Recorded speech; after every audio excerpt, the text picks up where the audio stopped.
Alors, je vous remercie d'être de retour l'après-midi, aussi nombreux que ce matin. Peut-être que quelques-uns se sont ajoutés. Je vous ai dit qu'au début de cet après-midi, nous allons explorer ensemble deux choses de capitales. Nous allons entrer dans cet ordinateur que peu de gens connaissent, parce que ça prend des codes pour être capable d'entrer dedans, qui s'appelle la prophétie. Il n'est pas toujours facile pour le commun des mortels de dire « j'ouvre la Bible et puis voilà, je comprends la prophétie ». Non, ça demande de l'étude. Des personnes me disent « ben oui, mais docteur Gilbert, c'est pas facile d'étudier la Bible ». Et puis, ceci devient une excuse pour eux pour se garder en dehors de l'étude de la Bible. Laissez-moi vous dire quelque chose là-dessus. Durant ce temps-là, on distribue des feuilles que vous aurez besoin pour comprendre ce que je vais vous expliquer. Et puis, je vous prie de les garder avec vous, ces feuilles, apportez-les chez vous. C'est unique. Vous savez une chose, hein? Nous sommes des privilégiés d'être capables d'entendre parler de la parole de Dieu sans que la police frappe à notre porte et puis qu'elle nous mette en prison. Le temps vient, ou bientôt, si vous parlez simplement qu'il y a un seul Dieu, vous serez mis en prison. Donc, vous sachez que Bill Clinton a programmé pour 1997 une carte que vous ne pourrez acheter ni vendre sans cette petite carte. Mais ceci est proclamé dans la parole de Dieu. Je vous le montrerai cet après-midi pour 1997. Et également, il y a une nouvelle définition d'un citoyen du monde, parce que je vous ai dit que nous allions vers un gouvernement mondial. Donc, pour avoir un nouveau pays qui s'appellera le monde, la Fédération de la Terre, que je vous ai montré ce matin, eh bien, ceci requiert qu'il y ait un nouveau peuple. Et un nouveau peuple, ça se fait avec une nouvelle personne. Et la nouvelle personne dont il est question ici, ce sont les citoyens de la Terre, tels qu'eux l'ont défini. Et dans leur définition, si vous croyez qu'il y a un seul Dieu, alors là, vous êtes en désaccord avec leur définition. Vous avez un esprit rebelle et antisocial. Et alors, vous devrez être reprogrammé, ou si vous ne voulez être programmé, vous serez emprisonné. Et je vous apprendrai des choses sur cela après-midi. Alors, profitez-en, ouvrez-la, cette parole de Dieu, durant le temps qu'il est encore temps. Parce que la parole de Dieu, ce n'est pas seulement qu'un livre écrit comme ça par des anciens. La parole de Dieu est aussi vraie hier, aujourd'hui, puis elle demeurera vraie parce qu'elle a été écrite par Dieu, par la main de personnes qui n'ont pas décidé, je vais dire ceci au lieu de cela. C'est l'Esprit de Dieu, le Saint-Esprit, qui l'a dicté. D'ailleurs, la parole est claire là-dedans. Toute parole est inspirée de Dieu. Elle est utile pour enseigner, pour reprendre. Alors, si vous pensez de telle façon dans la vie ou d'une autre façon, sachez que vous pensez simplement comme votre façon. Et tous les êtres humains ont une façon différente de penser. Et ayant chacun de nous une façon différente de penser, cela nous amène à avoir chacun notre Dieu différent. Et s'il y a autant de Dieux, votre Dieu à vous, il va dire « respecte », l'autre, il va dire « tue ». Alors, comment est-ce qu'on va s'organiser? Et c'est pour ça qu'il faut qu'il y ait un seul Dieu et que tout le monde soit soumis à ce Dieu. Et ce Dieu de la Bible n'est pas le Dieu des sectes. Il n'est pas le Dieu des religions. Il est le Dieu de la Bible. Si votre religion ou si votre secte est conforme à la parole de Dieu, restez dans votre secte et restez dans votre religion. Mais si, par exemple, vous avez de la curiosité de voir si les doctrines qu'on vous enseigne sont conformes à ce que Dieu dit, eh bien, achetez-vous une Bible. Vous avez, moi, la Bible, la mienne, c'est la Sainte Bible. La Bible de Jérusalem, la Bible de Louis II, la Bible avec des commentaires de Scofield. Achetez-vous une Bible qui est conforme à la Bible d'hier. Parce que quand on commence maintenant à mettre sur le marché des Bibles version nouvelle, version 2000, des Bibles du Nouvel Âge, dans lesquelles il y a un nouveau Dieu dedans, puis une nouvelle façon d'interpréter les choses. Dieu dit, ma parole ne changera pas. Pas un seul iota disparaîtra de ma parole. Alors, cet après-midi, je vais vous demander peut-être qu'on peut baisser un peu les thermostats. Je trouve que je m'échauffe. Est-ce mon esprit? Est-ce mon corps? Comme disait Paul, je n'en sais rien. Mais une baisse de température m'est un gain.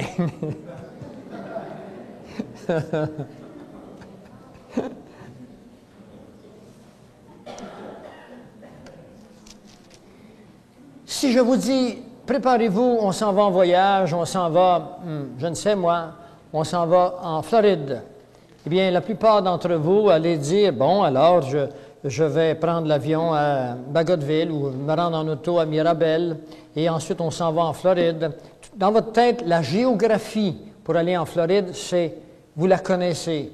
Ce sera la même pour la plupart d'entre vous si vous utilisez les routes nationales et internationales. Si je vous dis, par exemple, la semaine prochaine, il va y avoir une réunion de telle place, et vous êtes de nature à me croire, parce que vos vies sont cédulées quasiment par année proche. J'ai un fils qui se marie l'année prochaine. Bon, alors déjà, vous êtes limité dans le temps, vous avez un point précis. Mais si je vous dis, par exemple, dans 50 ans, à telle heure, il va arriver telle chose, vous allez dire, « Whoop, tu as pris ça à toi. » Eh bien, Dieu nous a donné, il y a 600 ans, ce qui arriverait à notre époque. Et nous allons explorer ça ensemble. Ce qui est important pour moi que vous compreniez dans ce que je vais vous dire, c'est que si Dieu est capable de nous dire, il y a 600 ans, ce qui arriverait aujourd'hui, ça doit être un Dieu qui a une omniscience. Et s'il est omniscient, il est différent de vous et de moi. Je ne sais pas vous, moi, mais je vais vous dire. Moi, quand je suis arrivé au monde, mon cerveau, il était blanc. Il n'y avait rien dessus. Tout ce que j'ai appris, c'est avec l'effort. Et puis, j'ai mis beaucoup d'efforts dans ma vie pour étudier, pour que ça s'imprègne. Et puis, j'en mets autant pour que ça reste là, parce que j'ai des mémoires qui perdent des notions. Il faut non seulement acquérir, il faut travailler pour le garder, ce qu'on a acquis. On appelle ça l'entropie, le vieillissement. Vos corps vieillissent, votre esprit ne vieillit pas, mais vos corps vieillissent. Alors, ce que je veux mettre en évidence, c'est que si ce Dieu était capable de nous dire cela il y a 2600 ans, vous devrez commencer à vous fier à ce Dieu quand il vous dit d'autres choses également. Vous avez un choix. Vous croyez en un Dieu de votre propre ou en un Dieu qui a fait ses preuves. Paul dit, vous êtes bien prêts à accepter un autre Jésus. Facile à accepter un autre Jésus. Il y a un Jésus qui court les rues dernièrement. Un Jésus du nouvel âge. Un Christ du nouvel âge. Ils disent pas Jésus, mais un Christ.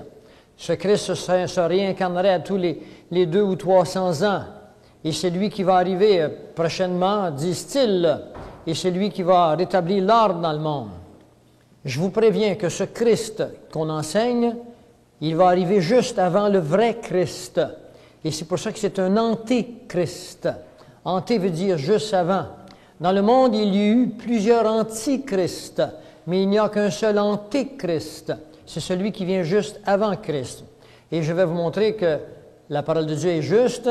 Dieu nous a dit le temps qui allouerait à l'humanité. Moi, je dis à ma petite fille, tu vas jouer dehors ce soir, après souper, à 8h30, tu entres. C'est moi qui ai l'autorité, tant qu'elle est ma petite fille.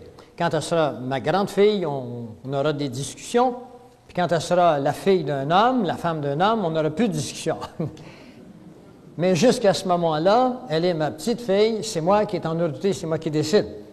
Bien, Dieu, de la même façon, a dit, humanité, tu t'amuses là, dans ce patelin-là que je t'ai donné pendant X millénaires. Et au bout de ça, je reviens. Mais ce n'est pas dans ces termes-là que Dieu a dit, tu t'amuses. Et puis, tout ceci a été révélé dans ses prophètes. Il y en a plusieurs prophètes. Dans l'Ancien Testament, il y a plusieurs prophètes. Un de ses plus grands prophètes, c'est Isaïe. Tout le monde connaît Isaïe. Isaïe nous donne beaucoup de détails sur des événements, sur une structure. Et Dieu a donné la structure de ce qui allait arriver. Laquelle structure? On ajoute des membres, on ajoute de la peau, on ajoute des détails. Il a donné cette structure spécialement à un prophèt particulier que je voudrais que vous reteniez. Ce prophète-là s'appelle Daniel. S'il y en a qui s'appellent Daniel ici, vous avez un nom qui est très important dans l'Ancien Testament. C'est à Daniel qu'il va, Daniel Gagnon, il m'a fait des grands signes. C'est bon, Daniel, on t'a vu.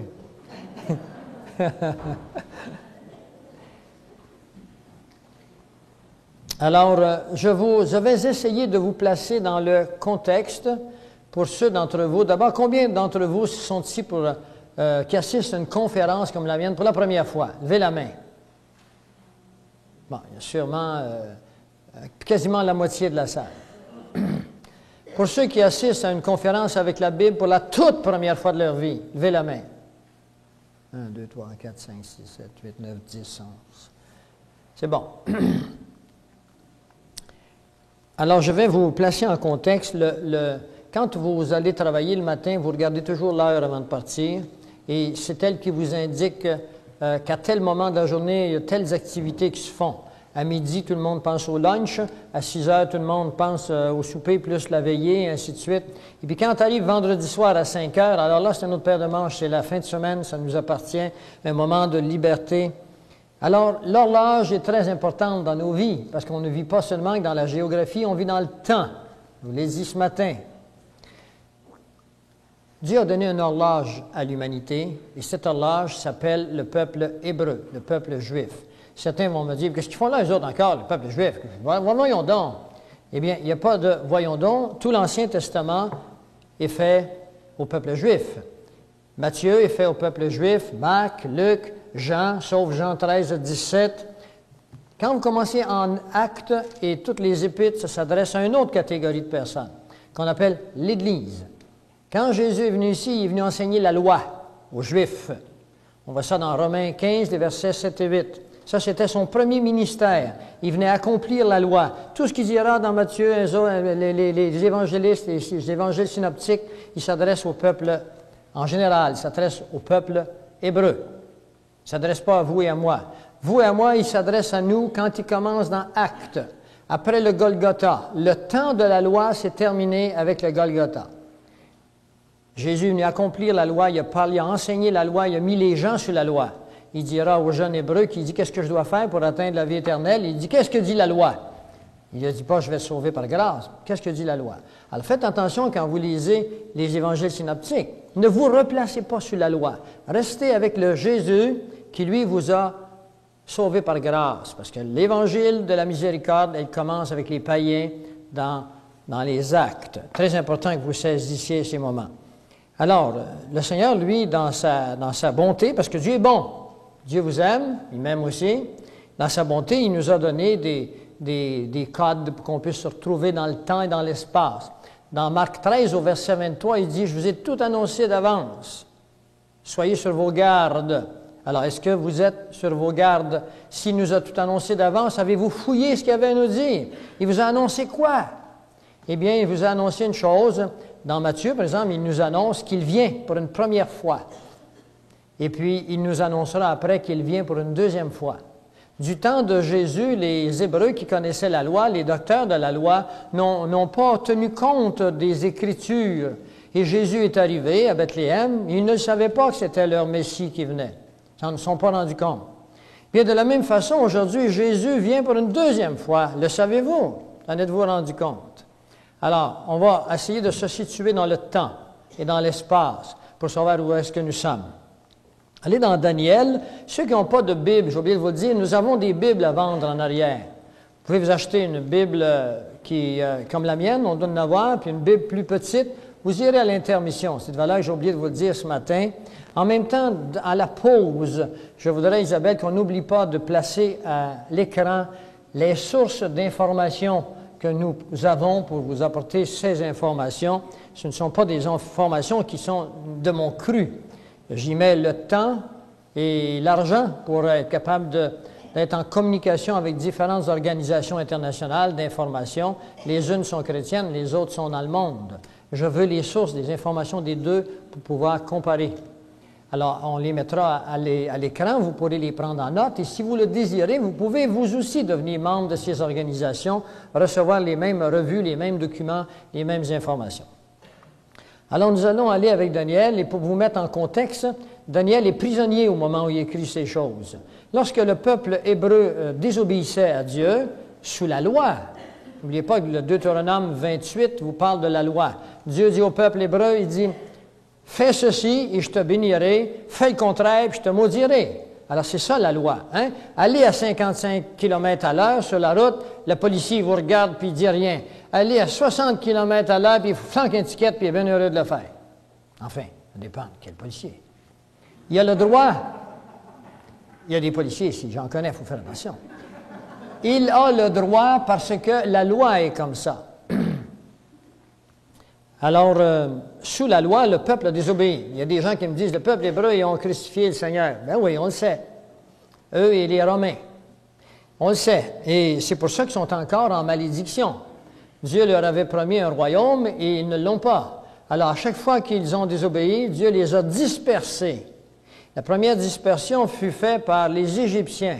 Le Pharaon est venu les chercher. Ils étaient 70, sont en allés en Égypte. Ils resteront là pendant 430 ans. Et quand ils reviendront, ils étaient environ 2 millions qui reviendront par le désert, traversant la mer Morte, ainsi de suite. Dieu est en train de nous dire que pour sortir de l'esclavage, de nos vies naturelles, Dieu doit intervenir d'une façon surnaturelle. Ils ont traversé la mer Morte qui s'est ouverte par la main de Dieu. Si vous êtes un homme naturel, vous ne connaissez pas encore ce que Dieu est en train de nous dire, eh bien, vous êtes prisonnier, vous êtes esclave. Et à ce titre, en tant qu'homme naturel, vous êtes voué à l'échec. Après la mort, c'est la vie dans un endroit qu'on appelle des lieux inférieurs. Aujourd'hui, annoncer des lieux inférieurs dans notre monde, c'est puisqu'on ne croit plus au lieu inférieur qu'on appelle l'enfer, on ne croit plus au ciel, on croit qu'après la mort, c'est terminé. C'est difficile un peu pour moi, mais je me suis engagé à donner l'heure juste. Parce que c'est Dieu qui nous dit ça, puis c'est Dieu qui va nous dire ce que je vais vous révéler après-midi, puis vous allez voir que c'est vrai. Si ça c'est vrai, le reste est vrai. Alors vous devez comprendre ces choses, et Daniel et le peuple reviendra, puis il deviendra à Jérusalem, ils rebâtiront le temple, et bâtiront le temple, et ensuite... il y aura une autre dispersion, cette fois elle est faite par le roi de Babylone, il s'appelle Nabuchodonosor. Et Nabuchodonosor ira à Jérusalem, et puis il détruira en partie Jérusalem, et il prendra les habitants de Jérusalem, les amènera avec lui à Babylone pour qu'ils soient des esclaves. Hein? Qui n'a pas rêvé d'avoir un petit esclave qui fait notre travail servile? Alors les Hébreux, ils faisaient des blocs de béton, et puis ils bâtissaient, à cette époque, tout était en béton. Ils les ont gardés comme ça pendant 70 ans. Le prophète Jérémie, au chapitre 25, nous dira que Dieu lui a dit que ce sera 70 ans l'esclavage du peuple hébreu à Babylone. Et puis, Daniel arrivera un peu plus tard que Jérémie, et Dieu se révélera à Daniel, puis lui dira la même chose, on va le voir dans un instant. Alors, n'oubliez pas, Daniel, il y a à peu près 17 ans, quand il est amené à Babylone, il est avec ses 3 compagnons, qui s'appellent Abednego, qui s'appelle Meshach et Shadrach.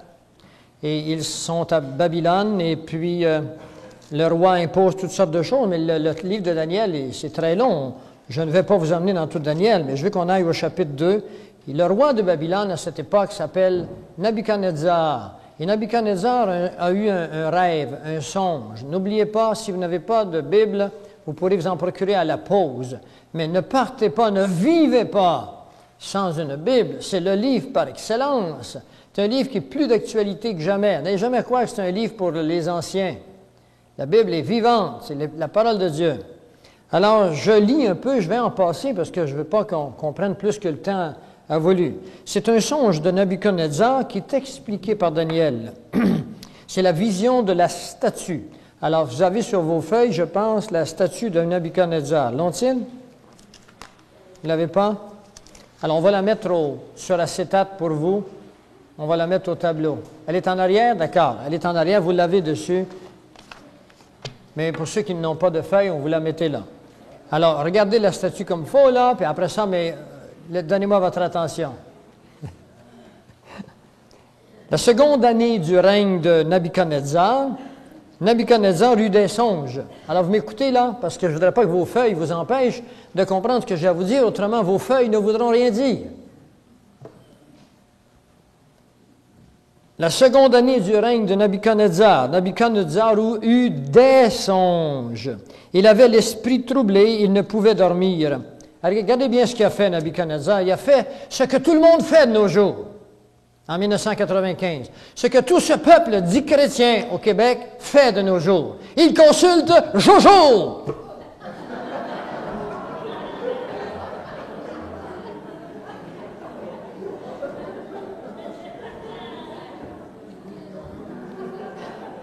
Même la femme de notre premier ministre a consulté Jojo. Trouvez ça drôle, vous? Alors, si vous pensez que Dieu va permettre que ce peuple qui a eu l'abondance continue à vivre, puis qu'il n'a ignoré Dieu, vous lirez Pierre, vous lirez Acte 4, 11, cette pierre qu'ont rejeté les nations, la pierre, on la voit tantôt. Alors, le roi fut appelé, qu'est-ce qu'il a fait? Il a fait appeler les magiciens, les astrologues, les enchanteurs, les chaldéens, pour qu'ils lui disent ses songes. Ils vinrent et ils se présentèrent devant le roi. Le roi lui dit, écoutez bien, gars, non, il n'aurait pas dit ça. Non. Il a dit, messieurs, il dit, j'ai eu un songe. Mon esprit est agité et je voudrais connaître ce songe. Les Chaldéens lui répondirent en langue araméenne, ô roi, vis éternellement. Il y avait des bonnes raisons de lui dire cela. Le roi les faisait vivre dans les plus belles maisons, les faisait vivre comme des rois, pour les mensonges qu'il lui contait. Vis éternellement, dis le songe à tes serviteurs et nous en donnerons l'explication. Dis-nous ce que tu as rêvé, puis on te contera une belle romance. On va t'arranger ça pour que ça te plaise. Mais fais-nous vivre, par exemple. Le roi reprit la parole et il dit aux Chaldéens, la chose m'a échappé. Je ne m'en souviens plus, les gars, ce que j'ai rêvé. Ils ont un problème, hein? Si vous c'est une négation. Si vous ne me faites connaître le songe et son explication, vous serez mis en pièces. Et vos maisons seront réduites en un tas d'immondices. On va y briser vos maisons. Je vais vous expédier chez vous. Vous êtes si bon que ça? Dites-le-moi ce que j'ai vu. Mais si vous me dites le songe et son explication, vous recevrez de moi des dons, des présents, des grands honneurs. C'est pourquoi dites-moi le songe et dites-moi son explication. Et il répondit pour la seconde fois que le roi dise le songe à ses serviteurs, ils nous en donneront l'explication. Le roi reprit la parole puis il dit, je m'aperçois en vérité que vous voulez gagner du temps. Vous voyez que la chose m'a échappé. Si donc vous ne me faites connaître le songe, la même sentence vous enveloppera tous. Vous voulez vous préparer à me dire des mensonges et des faussetés. Hein, le roi, là, il voit clair. Ça fait des années qu'il entretient des magiciens, des devins, des tireurs de cartes, des regardeux des boules de cristal, de tout ça. Il les engage, puis il paye, puis dites-moi ce qui va arriver. Puis là, il se rend compte et dit, hey, j'ai échappé mon rêve. Vous êtes bon? Dites-le moi. Parlez-leur à vos soi-disant esprits qui ont envoyé ces songes chez moi. Et là, on va le voir si vous êtes vrai. Alors, c'est pourquoi dites le songe et je saurai donc que vous êtes capable de m'en donner l'explication. Les Chaldéens répondirent au roi, mais oui, mais roi, écoute bien, mon grand. Il n'est personne sur la terre qui puisse dire ce que demande le roi. Aussi, jamais roi, quelque grand et puissant qu'il ait été, n'a exigé une pareille chose d'aucun magicien, astrologue, chaldéen, tireur de cartes, regardeux des cristaux, liseux de cartes, joueur avec le tarot. Ce que le roi demande est difficile, il n'y a personne qui puisse le dire au roi, excepté les dieux dont la demeure n'est pas parmi les hommes, les dieux avec un petit d, parce qu'ils ont des dieux. L'histoire n'a pas changé, mes amis. La terre tourne toujours 24 heures par jour. Eux aussi avaient des dieux. Et ce monde qui se dit chrétien autour de nous, qui passe le temps à consulter des cartes et des tireuses et de ci, de cela, font partie de la gang à Nabuchodonosor. Vous devez comprendre ça à un moment donné. Quelqu'un doit vous apporter au couteau la vérité, parce que vous êtes appelés à connaître la vérité, vous et moi. Vous êtes appelés à vivre avec la réalité de la vérité, et non pas la réalité des hommes. Alors là-dessus, le roi rentre dans une grande colère, il s'irrite violemment et il ordonne qu'on fasse périr tous les sages de Babylone. La sentence est publiée, les sages étaient mis à mort et l'on cherchait Daniel et ses compagnons pour les faire périr. Daniel, c'est un juif, 3 compagnons sont des juifs, ils ont été importés en Irak, parce qu'on est à Babylone, c'est la capitale de l'Irak, où est aujourd'hui Saddam Hussein, qui se dit la réincarnation de Nebuchadnezzar. D'ailleurs, ils sont en train, avec les Japonais, de rebâtir Babylone. Mais ne vous en faites pas, cette Babylone n'aura jamais la capacité d'être ce qu'elle était. Elle n'est pas prophétique. Elle est le rêve d'un fou, d'un luciférien qui s'appelle Saddam Hussein, et puis qui se déclare Nebuchadnezzar et qui est prêt à faire vivre un peuple entier dans la misère pour leur soutirer le travail de leurs bras durant le temps qu'ils vendent du pétrole et qu'ils achètent des armes de la Russie pour entrer en guerre avec le monde entier et qui fait partie des musulmans dont nous avons vu ce matin qui s'apprêtent à attaquer Israël. Alors Daniel s'adressa d'une manière prudente et sensée à Arjok, qui était le chef des gardes du roi, qui était sorti pour mettre à mort les sages de Babylone. Il prit la parole, puis il dit à Arjok, commandant du roi, « Pourquoi la sentence du roi est-elle si sévère? » Alors Arjok se tourne vers Daniel, parce que je ne vous ai pas parlé du chapitre 1. Daniel est un type qui est bien aimé du roi, il sert la table du roi. C'est un type qui a une vie réglée, disciplinée, et puis il impressionne beaucoup le roi Nebuchadnezzar. Alors Arjok expose les choses à Daniel, il lui dit... Il lui expose les choses. Daniel se rendit vers le roi et il le pria de lui accorder du temps pour donner au roi l'explication. L'explication de quoi? De son rêve. Ensuite, Daniel alla dans sa maison et il instruisit de cette affaire Anania, Miskaël et Azarias, ses compagnons. Les noms dont on vous a donné tantôt, c'était des nouveaux noms qu'on avait donnés aux Hébreux, à ces 3 Hébreux. On leur avait donné des noms irakiens. Il les engageant à implorer la miséricorde du Dieu des cieux, afin qu'on ne fît pas périr Daniel et ses compagnons avec le reste des sages de Babylone. Alors, c'est au verset 19 là que ça devient important pour vous et moi. Alors le secret fut révélé à Daniel dans une vision pendant la nuit. Et Daniel bénit le Dieu des cieux. Daniel prit la parole et dit, « Béni soit le nom de Dieu d'éternité en éternité.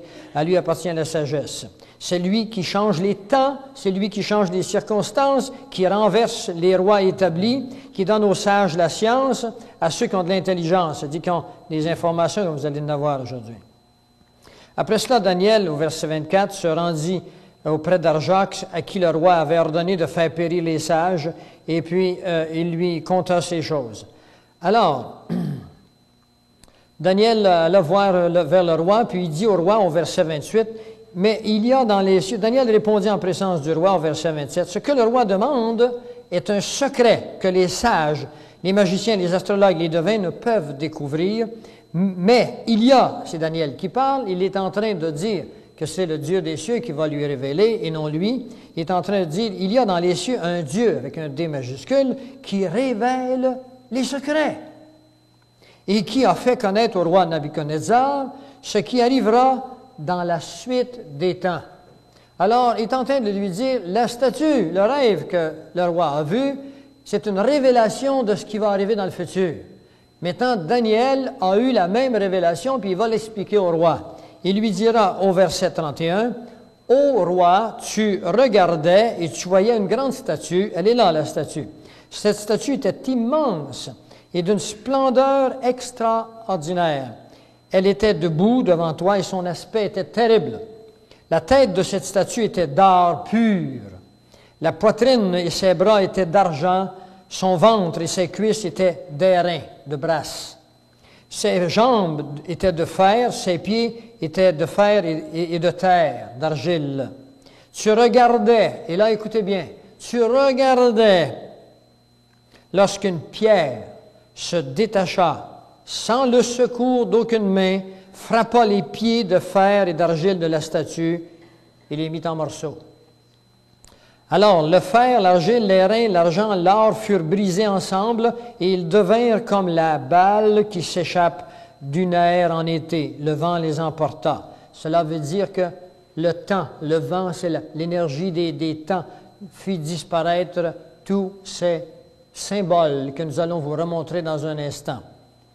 Mais la pierre qui avait frappé la statue devint une grande montagne. Donc la pierre qui s'échappe sans le secours de personne, elle tombe sur les pieds de la statue et elle devient une grande montagne. Et je vous le dis tout de suite, cette montagne s'appellera plus tard la montagne de Sion, c'est-à-dire la montagne ici veut dire un royaume. Donc, si un royaume, ça prend un roi. Et le roi dont il est question, c'est la pierre. Et Acte 4, 11 nous dit que cette pierre est Jésus-Christ. Acte 4, 11, cette pierre est Jésus-Christ, et elle tombe sur les 10 orteils que vous voyez. Est-ce qu'on peut la laisser dessus? Vous l'avez sur votre feuille, mais moi, ça me permet de mieux suivre. Les 10 orteils sont donc, à la fin des temps, on va vous montrer ce que ça veut dire. Alors voilà le songe. Maintenant, roi, laisse-moi t'en donner l'explication, et c'est une explication qui va pour vous, comme pour le roi, et comme pour moi, elle est très importante.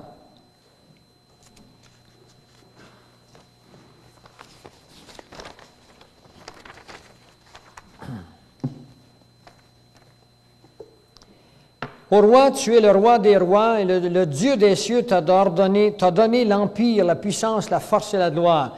Il a remis entre tes mains en quelques lieux qu'il habite les enfants des hommes. Alors, Nabuchodonosor était la personnalité dominante de l'époque. C'est lui qui décidait du sort des hommes. Les bêtes des champs, les oiseaux du ciel, il t'a fait dominer sur eux, c'est toi qui as la tête d'or. Alors la tête d'or que vous voyez en haut, cela représente l'empire babylonien qui a existé de 606 avant Jésus-Christ jusqu'à 536 avant Jésus-Christ. Vous voyez ça dans Daniel 2, 32, 36, 38. Après toi s'élèvera un autre royaume, moindre que le tien, puis un troisième royaume qui sera d'airain et qui dominera sur toute la terre. Alors vous le voyez, l'autre royaume, c'est la poitrine et les bras d'argent. Ceci représente l'empire médo-perse.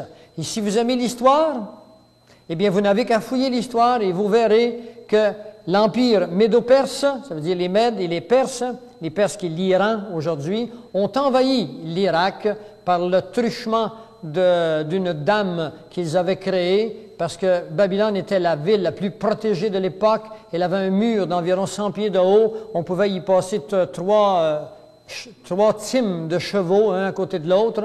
Personne ne pouvait pénétrer. Puis il y avait une rivière qui passait sous la ville, et les Mèdes et les Perses ont créé une dame, puis ils ont fermé la dame, l'eau a arrêté de passer, et durant la nuit, des commandos ont entré en dessous des pelles de la ville, ont tué les gardiens, pour ont laissé entrer l'armée durant la nuit. Alors, c'est un véritable cheval de Troie. Ils ont pénétré par la ruse. Et on verra plus tard d'autres choses. Alors, ceci représente, et là, Nabuchodonosor, dans une nuit, a perdu son trône, il a perdu son royaume, il a été donc envahi par le deuxième empire mondial qui s'appelait à l'époque l'empire médo-perse. Et vous avez les années de leur règne. Il y aura un quatrième, ensuite il y aura un troisième royaume que vous voyez par la représentation du ventre et le haut des cuisses qui s'appelle l'empire grec. On sait qu'Alexandre le Grand conquis le monde entier de l'époque. Je pense qu'il l'a conquis pendant 25 ans. En 35 ans, Alexandre s'est suicidé, disait qu'il n'y avait plus rien dans la vie qui l'intéressait. Quand on parle du génie militaire d'Alexandre le Grand, c'est unique. D'où lui venait ce génie? Bien, évidemment, c'était des nations païennes qui avaient des dieux, et puis les démons ont toujours été présents pour accomplir des actes. Si pour vous, ça semble bizarre ce que je vous conte, que voulez-vous que j'y fasse? C'est l'histoire du monde spirituel, l'histoire de l'humanité. Si vous ne croyez pas aux démons, vous ne croyez pas en Dieu, parce que c'est lui qui nous parle des démons. Vous le verrez que la planète entière, contrairement à ce que les gens croient, ça appartient à Dieu, mais ce n'est pas ce que la Bible nous dit. Je regrette, mais ce n'est pas ce que la Bible nous dit. Dieu peut régner sur le cœur de ceux qui lui appartiennent, mais Dieu ne règne pas encore sur la planète Terre. Si Dieu régnait sur la planète Terre, il n'y aurait pas des guerres comme on en a, mes amis. Il n'y aurait pas du cancer à gauche et à droite. Il n'y aurait pas ces terribles accidents, ces feux, ces familles détruites. Il n'y aurait pas ces étirements, ces couples qui se séparent, ces enfants qui pleurent. Je vous dise, il y en a qui me disent c'est l'enfer ici. Non, c'est pas ici. C'est encore beau en comparaison à l'enfer. Parce qu'il y a encore de l'amour ici. Peut l'avoir de Dieu, l'amour, peut l'avoir de votre prochain souvent. Pas toujours, souvent. Alors là, s'il y a encore un peu d'amour, c'est pas l'enfer. Là, il n'y a plus du tout d'amour en enfer. Il n'y a plus de chance. Alors, ce troisième royaume, c'est le royaume d'Alexandre le Grand, l'empire grec. qui existe encore sous la forme de la culture que nous avons. Si vous suivez un cours classique, par exemple, vous verrez qu'on est encore influencé par Platon, par Socrate, qui étaient des grands philosophes grecs. On se demande comment ça fait qu'ils sont encore là. Eh bien, c'est parce que notre planète appartient encore à ceux qui ont créé ces choses. Dans Matthieu 6, Jésus sur la montagne, Satan le tente, puis lui dit « Adore-moi, puis je te donnerai tous les royaumes que tu vois. » Les royaumes, ce n'était pas Jérusalem qui était autour, puis Capernaum qui était à côté, parce que la montagne où Jésus a été tenté, je suis allé, moi, sur cette montagne-là, puis c'est à côté de Capernaum, et puis ça ne va pas intéresser bien Jésus d'avoir un petit village en bas, là. Mais l'ennemi, Satan, qui a des pouvoirs spirituels, il a probablement montré tous les royaumes qui existeraient dans le futur également. Il dit, adore-moi, puis je vais te les donner. Savez-vous pourquoi il a dit, je vais te les donner? Continuez la phrase, c'est marqué, parce qu'ils m'ont été donnés. Dans 1 Jean 5, 19, il est marqué, la terre entière appartient aux malins. Si vous croyez qu'on vit sur une planète où c'est Dieu qui règne, vous avez des problèmes. Satan qui règne ici. Seulement, vous pouvez sortir du royaume des ténèbres et appartenir à quelqu'un qui vous a promis de vous protéger. Je vous parlerai de ça plus tard. Alors, il y a un quatrième royaume, fort comme du fer, de même que le fer brise et rompt tout, il brisera et rompra tout comme le fer qui met en pièces. Et comme tu as vu les pieds et les orteils en partie d'argile, je ne veux pas m'arrêter ici parce que ça demande des explications, mais je vous donne de gros. Ce royaume sera divisé, dit-il, mais il y aura en lui quelque chose de la force du fer, parce que tu as vu le fer. Et comme les doigts des pieds étaient en partie de fer et en partie d'argile, ce royaume sera en partie fort et en partie faible. Donc, ce sont 10 orteils. Parce que tu as vu le fer mêlé avec l'argile, qu'ils se mêleront avec des alliances humaines. Des alliances humaines. Et c'est ce qui fera la faiblesse. Parce que les alliances humaines ne durent pas. Les alliances humaines qui sont là pour des intérêts particuliers, il y a toujours quelque part en cours de route un programme de trahison quelque part. Mais ils ne seront point unis l'un à l'autre, de même qu'on ne peut pas unir le fer avec la terre, avec l'argile. Alors le verset 44 est très important. Je répète, le verset 44 est très important. Voyons, je n'avais pas compris. Le verset 44 est très important. Compris? Savez-vous pourquoi il est important? C'est parce que pour aujourd'hui, pour votre époque. Dans le temps de ces rois, CES, le Dieu des cieux suscitera un royaume qui ne sera jamais détruit et qui ne passera point sous la domination d'aucun autre peuple. Il brisera et il anéantira tous ces royaumes-là. Quel royaume? On vient de les voir. Mais il manque des détails ici. Et c'est comme ça, la parole de Dieu.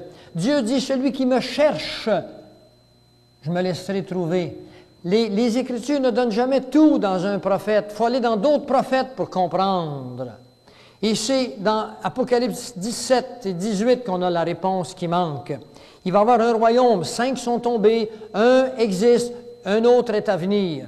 Et celui qui est à venir, ce sera le royaume sous lequel existeront dans le temps de ces rois, les rois qui vont régner sur les 10 orteils. Les 10 orteils sont là pour vous parler des 10 royaumes qui diviseront la terre. On va s'en détailler tantôt. La terre entière va être divisée bientôt. Elle l'est de fait actuellement, Maria Isabelle, en 10 royaumes. Voilà la planète entière. Il existe parmi les sociétés secrètes, je ne l'ai pas marqué ce matin, il m'a échappé, une dernière société secrète que je ne vous ai pas parlé, qui s'appelle le Club de Rome.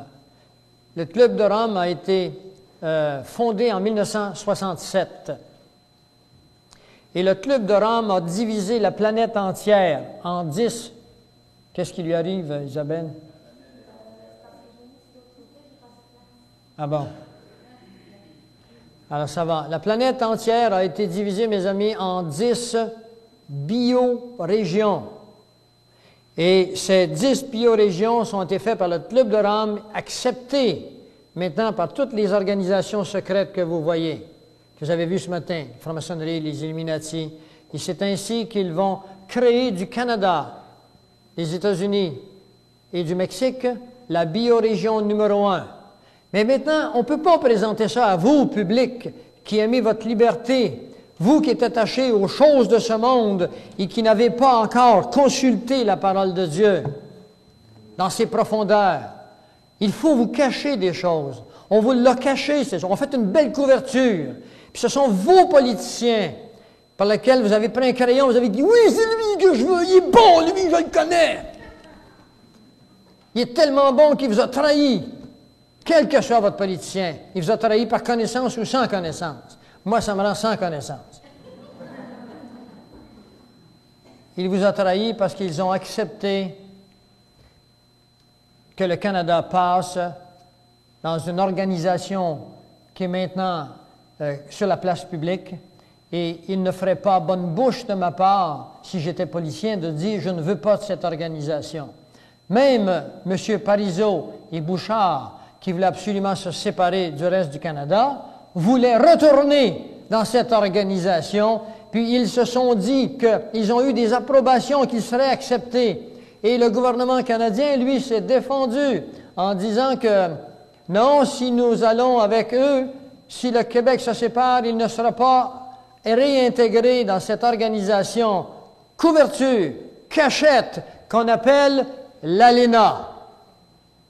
L'ALENA, c'est une organisation couverture qui cache la biorégion numéro 1, le Canada, les États-Unis. Vous le voyez, peux-tu le tasser un petit peu? Le Canada, les États-Unis, le Mexique font partie de la biorégion numéro 1. C'est une des orteils de la statue de Nabucodonosor.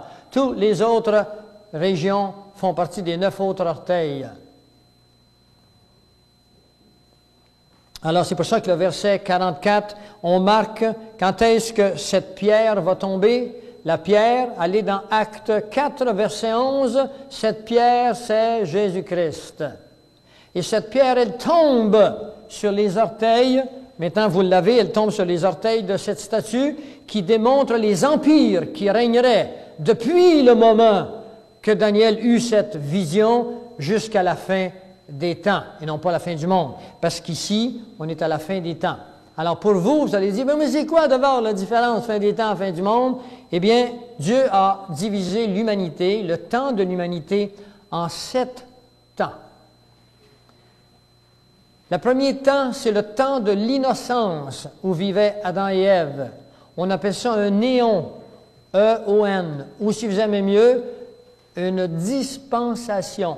La première dispensation, c'est la dispensation de l'innocence. Nous ne savons pas combien de temps Adam et Ève ont vécu dans cette dispensation. La Bible ne nous donne pas de détails précis là-dessus. Après le péché, Adam et Ève ont été chassés du paradis. Ils sont devenus conscients du bien et du mal. On va voir tantôt ce que ça veut dire pour vous être conscient du bien et du mal. Il n'y a pas seulement qu'Adam et Ève sont conscients du bien et du mal. Il y a vous aussi. Ils étaient dans la même condition que vous et moi sommes. Conscients du bien et du mal. Et ensuite, il y a eu une autre dispensation. Et quand ils sont sortis de cette relation avec Dieu, dans la totale innocence du mal ou du bien, eh bien, ils sont arrivés dans l'état de la conscience, la deuxième dispensation. Et la troisième dispensation commença avec un autre événement qu'on appelle la dispensation de la voyons. Non, la conscience, les gouvernements humains. Lorsque Noé atterrit sur le mont Ara, Dieu lui a confié d'administrer la planète. Pour la première fois, Dieu confiait à un homme, à Noé. Et on appelle ça l'époque des gouvernements humains. Et après l'échec des gouvernements humains, Dieu vint et administra sa relation avec l'homme d'une autre façon. Il l'appela l'époque ou l'ère ou l'éon de la dispensation de la promesse. Il se choisit un peuple, il prit Abraham, qui était à Ur, en Chaldée, il le sortit de là, il fit un peuple avec Abraham, duquel découlerait tout le peuple hébreu. Il commença son intervention dans son peuple avec un miracle. Sa femme est stérile, elle eut un fils qui s'appela Isaac. Sa femme ne voulait pas croire ça, ça faisait 10 ans que Dieu l'avait promis à Abraham, ça n'arrivait pas. Et puis un jour, Dieu a dit à Isaac que sa femme serait enceinte, et elle s'est mise à rire. À mon âge, elle est enceinte, alors il dit, tu vas l'appeler celui qui rit, ton fils, qui veut dire Isaac. Isaac, ça veut dire celui qui rit. Pour montrer que même Abraham et Sarah étaient des gens comme vous et moi, souvent incrédules, même si Dieu leur avait dit. Et pas croire qu'ils étaient si différents que nous, les prophètes et les grands de l'Ancien Testament. Ils étaient des hommes comme vous et moi. Alors, la 4e dispensation, et le peuple, malgré que la promesse que Dieu a faite ne fonctionnera pas, alors Dieu sera obligé d'apporter, sur la demande du peuple, un régime beaucoup plus sévère qu'on appelle le régime de la loi de Moïse, qui constitue la 5e dispensation. Et la loi de Moïse existera depuis le Sinaï, où Moïse reçoit la loi, jusqu'à la fin de la loi, sur le Golgotha, quand Christ est mort, que son sang a coulé. La Bible nous dit que Christ est la fin de la loi. Alors ne vous replacez jamais sur la loi. N'allez jamais vous placer sur l'Ancien Testament. Si vous dites, moi je vais faire ça, je vais m'accumuler des mérites, et vous vous placez sur l'Ancien Testament. Et dans Galates 5.4, il est marqué, si vous voulez, si vous essayez de vous justifier aux yeux de Dieu en faisant des bonnes choses pour être sauvé ou pour plaire à Dieu, eh bien, la Bible nous dit, vous êtes déchus de la grâce. Parce qu'avec le Golgotha commence un Nouveau Testament qui s'appelle l'Alliance Nouvelle. Et vous êtes sauvés uniquement pour 2 choses, comme nous vous montrons tantôt, mais ça n'a rien à voir avec les dispensations du futur. Vous et moi, nous vivons dans la dispensation de la grâce qui dure 2000 ans. Vous verrez ça dans le prophète Osée, au chapitre 6, le verset 2. Osée, qui est un prophète de l'Ancien Testament, lui dit il nous relèvera dans 2 jours et le 3e jour nous régnerons. Alors il parle à son peuple, le peuple hébreu et le peuple que Dieu a appelé pour dominer sur la planète Terre. S'il y en a qui n'aiment pas les Juifs, vous avez un sérieux problème, parce que les Juifs, c'est le peuple qui est appelé à dominer sur la planète Terre. Mais ils n'ont jamais dominé encore parce qu'ils ont été en désobéissance, ils n'ont jamais accepté Jésus comme leur roi. Alors Dieu les a repoussés, il les a dispersés. La première dispersion, ça s'appelle la dispersion égyptienne, on l'a vu tantôt. La 2e dispersion, c'est la dispersion babylonienne. Ils ont été dispersés à Babylone, esclaves des Babyloniens pendant 70 ans. Et puis, Jésus reviendra, on va le voir au chapitre 9 tantôt, puis ils vont repousser Jésus. Il s'en vient sur un ânon, il s'en vient comme leur roi, et puis ils le refusent. Alors commence à ce moment-là la 3e dispersion, qu'on appelle la dispersion mondiale. Et les Juifs ont été dispersés partout dans le monde. Et ça, tous les prophètes l'ont dit, que c'est Dieu qui parle aux prophètes, qui dit « Je vous disperserai parmi les nations ». Et les Juifs ont été dispersés partout parmi les nations. Ils sont encore parmi les nations, mais il y a une autre série de prophéties qui dit qu'à la fin des temps, je ramènerai mon peuple dans son pays. Sachez que depuis que le mur de Berlin a tombé et que depuis spécialement 1947, le 14 mai, alors qu'Israël est devenu une nation, les Juifs du monde entier quittent leur pays et s'en retournent chez eux. L'année dernière, il y a 3 ans, il en rentrait 10 000 par semaine.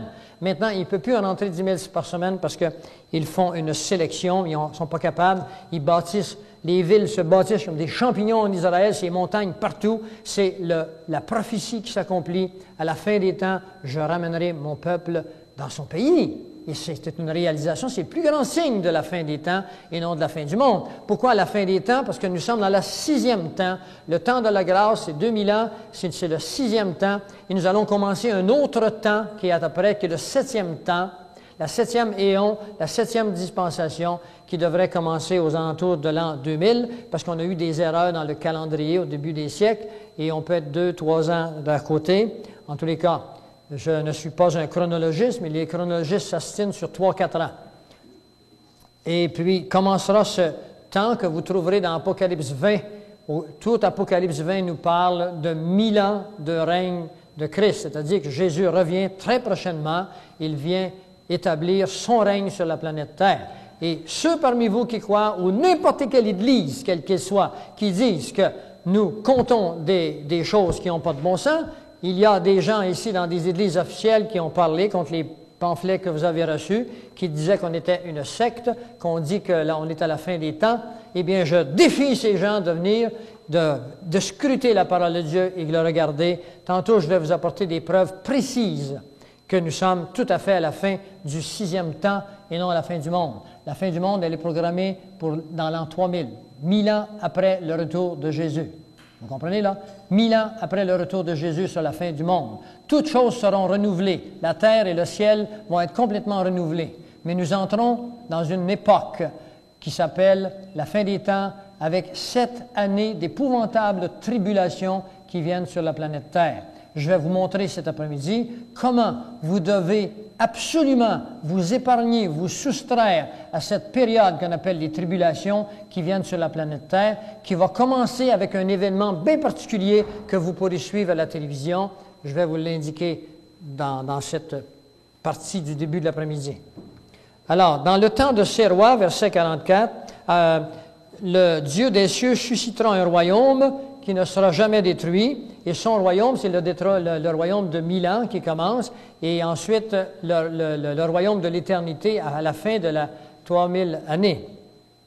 Et qui ne passera point sur la domination de notre peuple. Le verset 45, c'est ce qu'indique la pierre que tu as vue se détacher de la montagne, sans le secours d'aucune main, et qui a brisé le fer, c'est-à-dire toute forme d'empire, qui a l'esprit de l'Empire romain. Les Romains étaient des dictateurs, parce que le fer représente Rome. Les deux jambes que vous voyez là représentent la Rome de Constantinople et la Rome de l'Italie telle qu'elle était à l'époque. L'Empire de Rome commence à peu près quelque part en l'an 65 avant Jésus-Christ pour se faire terminer en l'an 476 de notre ère, l'Empire romain. Et il n'y aura plus de royaumes qui auront l'esprit de l'airain, l'esprit de l'argile, de l'argent et de l'or, c'est-à-dire de Babylone, de la Grèce, les philosophes Socrate, le père du Nouvel Âge, le père de l'occultisme. Eh bien, ce sera terminé ce soir-là parce que ce sera la parole de Dieu qui va régner dans ces 1000 ans-là. Ce sera Dieu qui va placer sa parole. Actuellement, elle est placée dans un livre. À cette époque-là, les gens n'auront pas besoin de livre parce qu'il placera sa parole dans le cœur des hommes. Comme une espèce d'ordinateur qui n'y a pas de données dedans. Et Dieu va arriver, puis il va faire un copy-up. Ceux qui connaissent puis il va placer la parole de Dieu dans le cœur des hommes. Vous n'aurez plus besoin de l'enseigner à votre voisin. Ça, c'est promis pour le retour de Jésus après les tribulations. Mais il y a 7 années de tribulation que vous devez vous préparer. Et tous les signes sont là, je vais vous les indiquer au cours de cet après-midi. Maintenant, laissez le chapitre 2. Allons dans le chapitre 7 de Daniel. C'est un chapitre très, très important et un chapitre que vous devez connaître avec beaucoup de nuances. Le chapitre 7 de Daniel. Alors, c'est une vision de Daniel, c'est la vision des 4 animaux. La première année de Belshazzar. Pourquoi dit-on la première année de Belshazzar? Parce que Nabuchodonosor, il n'est plus là. C'est son fils qui règne. Belshazzar, c'est son fils. Alors, le roi de Babylone, Daniel eut un songe et des visions de son esprit pendant qu'il était sur sa couche, sur son lit. Ça ne vous arrive pas de rêver un peu sur votre lit? Ça m'arrive, moi. Ensuite, il écrivit le songe et il le raconta, et le voici. Daniel commença et il dit, « Je regardais pendant ma vision nocturne, pendant la nuit. » C'est le moment où on réfléchit durant la nuit. Et voici, les 4 vents des cieux firent éruption. Les 4 vents des cieux firent éruption. Alors pour vous, là, pour vous décoder, là, ça veut dire, les 4 vents, ça veut dire le nord, le sud, l'est et l'ouest. Ça veut dire ça brasse sa planète Terre au moment où il voit ça. Les 4 vents des cieux firent éruption sur la grande mer. La grande mer ici signifie sur l'humanité. La grande mer, c'est l'humanité. Et 4 grands animaux sortirent de la mer, et ils étaient différents l'un de l'autre. Ils sortirent de l'humanité, et ils étaient différents l'un de l'autre. Le premier était semblable à un lion. Vous l'avez à l'envers ici. Le premier était semblable à un lion, et il avait des ailes d'aigle. Ah, vous le voyez, c'est comme un lion, et il a des ailes d'aigle. Et je vais vous expliquer ce que c'est dans un instant.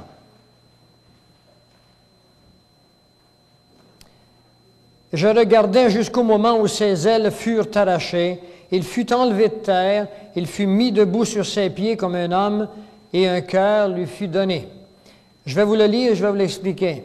Et voici un second animal, était semblable à un ours.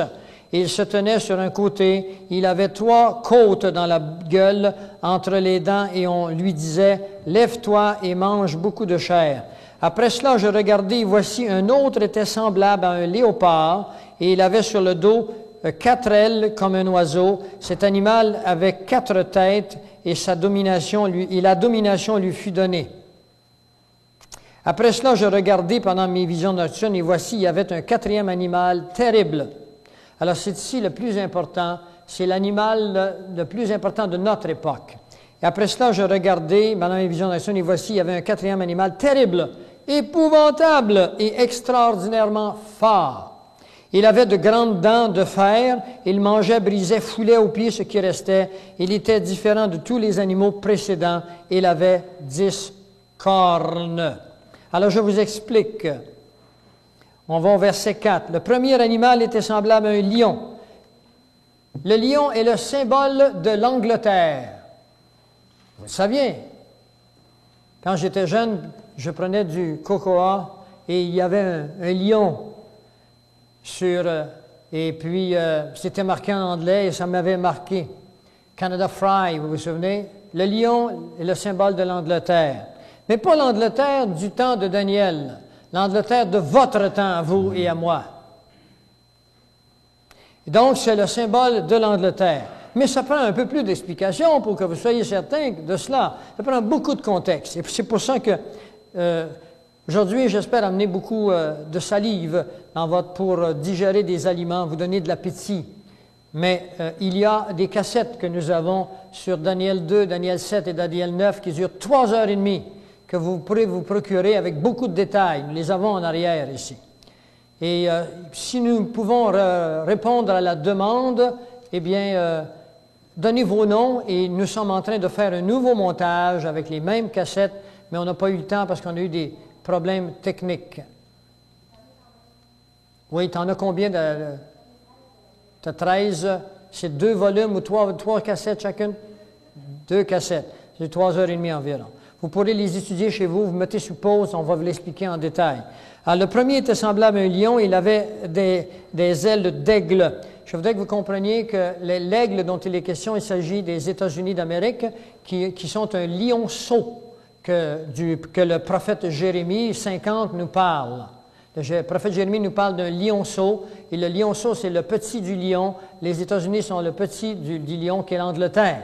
Vous allez voir que Dieu savait tout, même à cette époque-là. Et des ailes d'aigle, on a vu ce matin l'aigle que vous avez sur le dollar américain.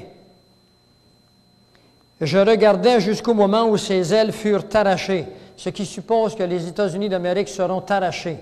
En effet, la Babylone dont il est question dans Apocalypse 17 et 18, je vous démontrerai, pas aujourd'hui, je l'ai ici, mais que la Babylone dont il est question, il s'agit des États-Unis d'Amérique, avec New York comme centre, parce que c'est le centre mondial des activités.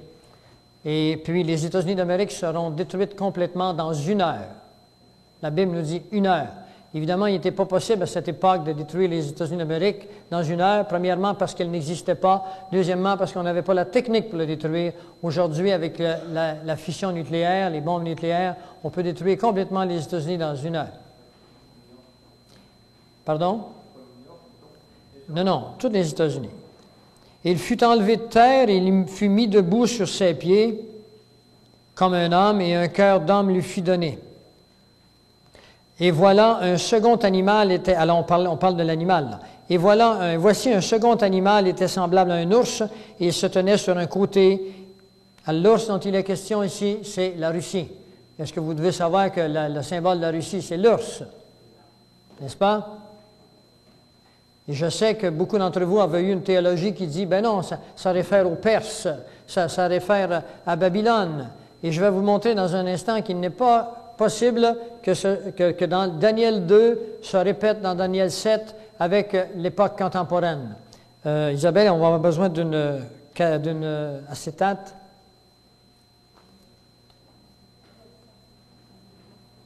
Alors, il dit, il avait 3 côtés dans sa gueule, c'est 3 côtes, c'est pas côté, c'est une erreur, 3 côtes dans sa gueule, entre les dents.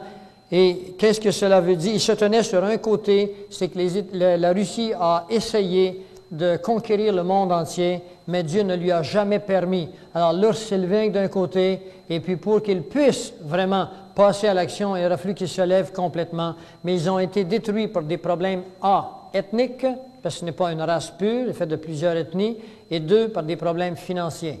La Russie est en état complet de désorganisation sociale et financière. Vous devez savoir ça. Il avait dans sa gueule 3 côtes qu'il mangeait. La Russie s'est nourrie de la philosophie de 3 hommes, Karl Marx, Hegel et Staline. Ce sont les 3 hommes qui ont créé la domination doctrinale sur la Russie. Et il disait, lève-toi et mange beaucoup de chair. Alors, il est question ici, vous verrez tous ces détails dans Isaïe 13.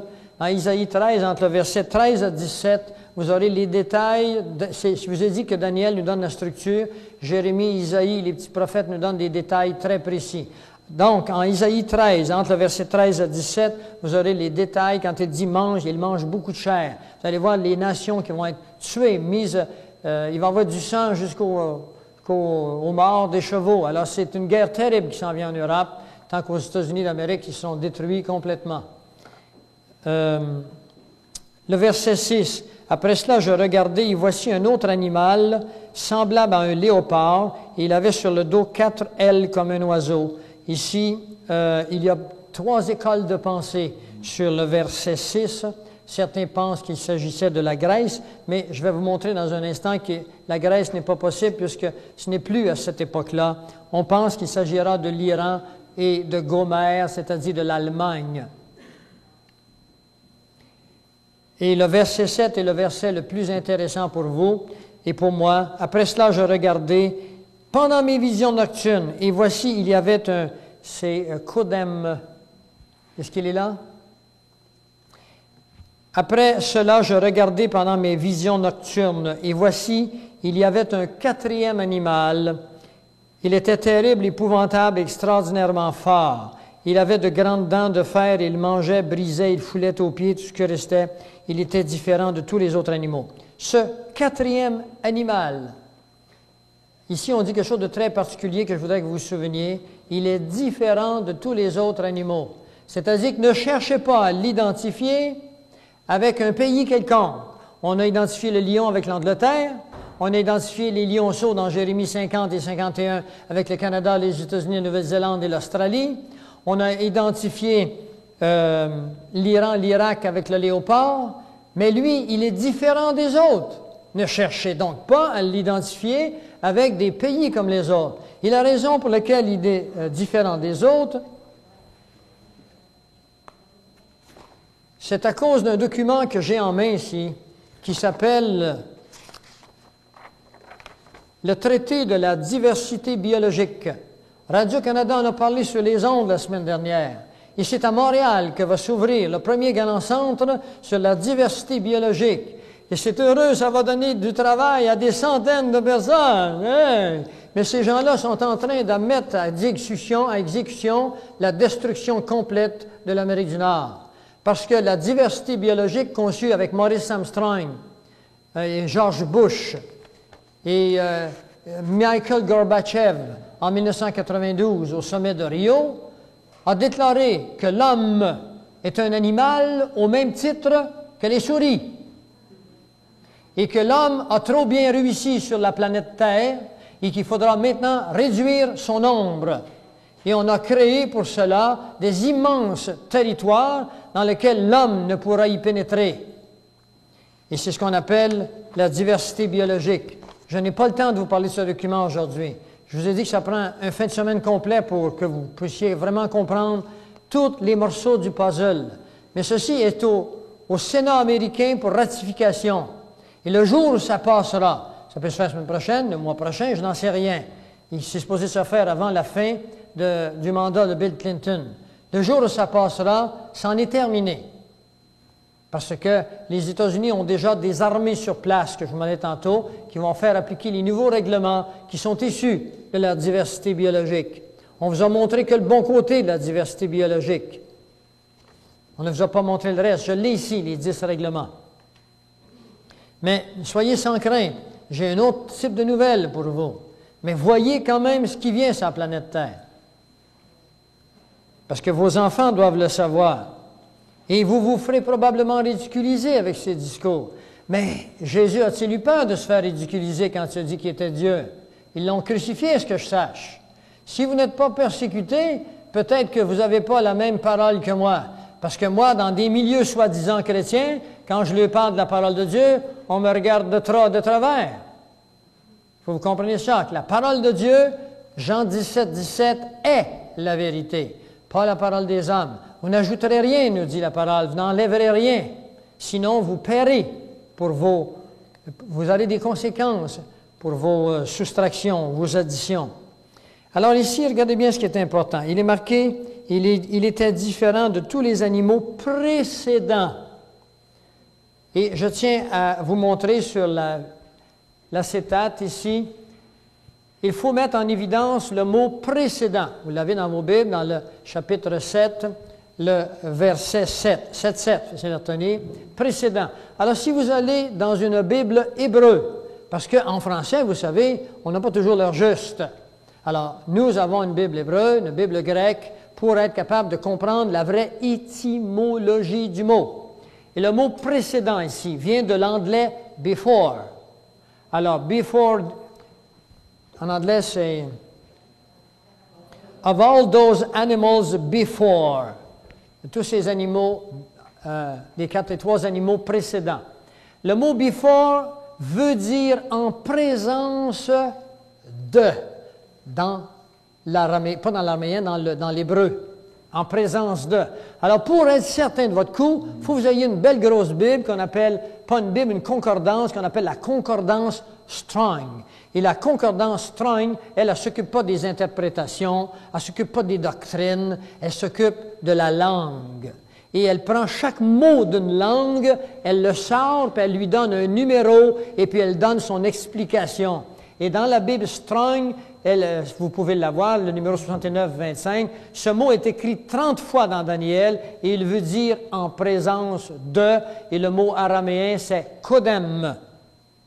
Le mot kodem veut dire en présence de. Et ceci vient changer toutes les théologies anciennes, parce que dans les théologies anciennes, on se croyait encore dans le temps de Babylone. Ici, il est question de quelque chose de particulier, c'est que ce quatrième animal, ce qui fait qu'il est différent des autres, c'est qu'il n'a pas une région donnée sur la planète Terre, comme l'ours qui est en Russie, le lion qui est en Angleterre. Lui, il a toute la Terre.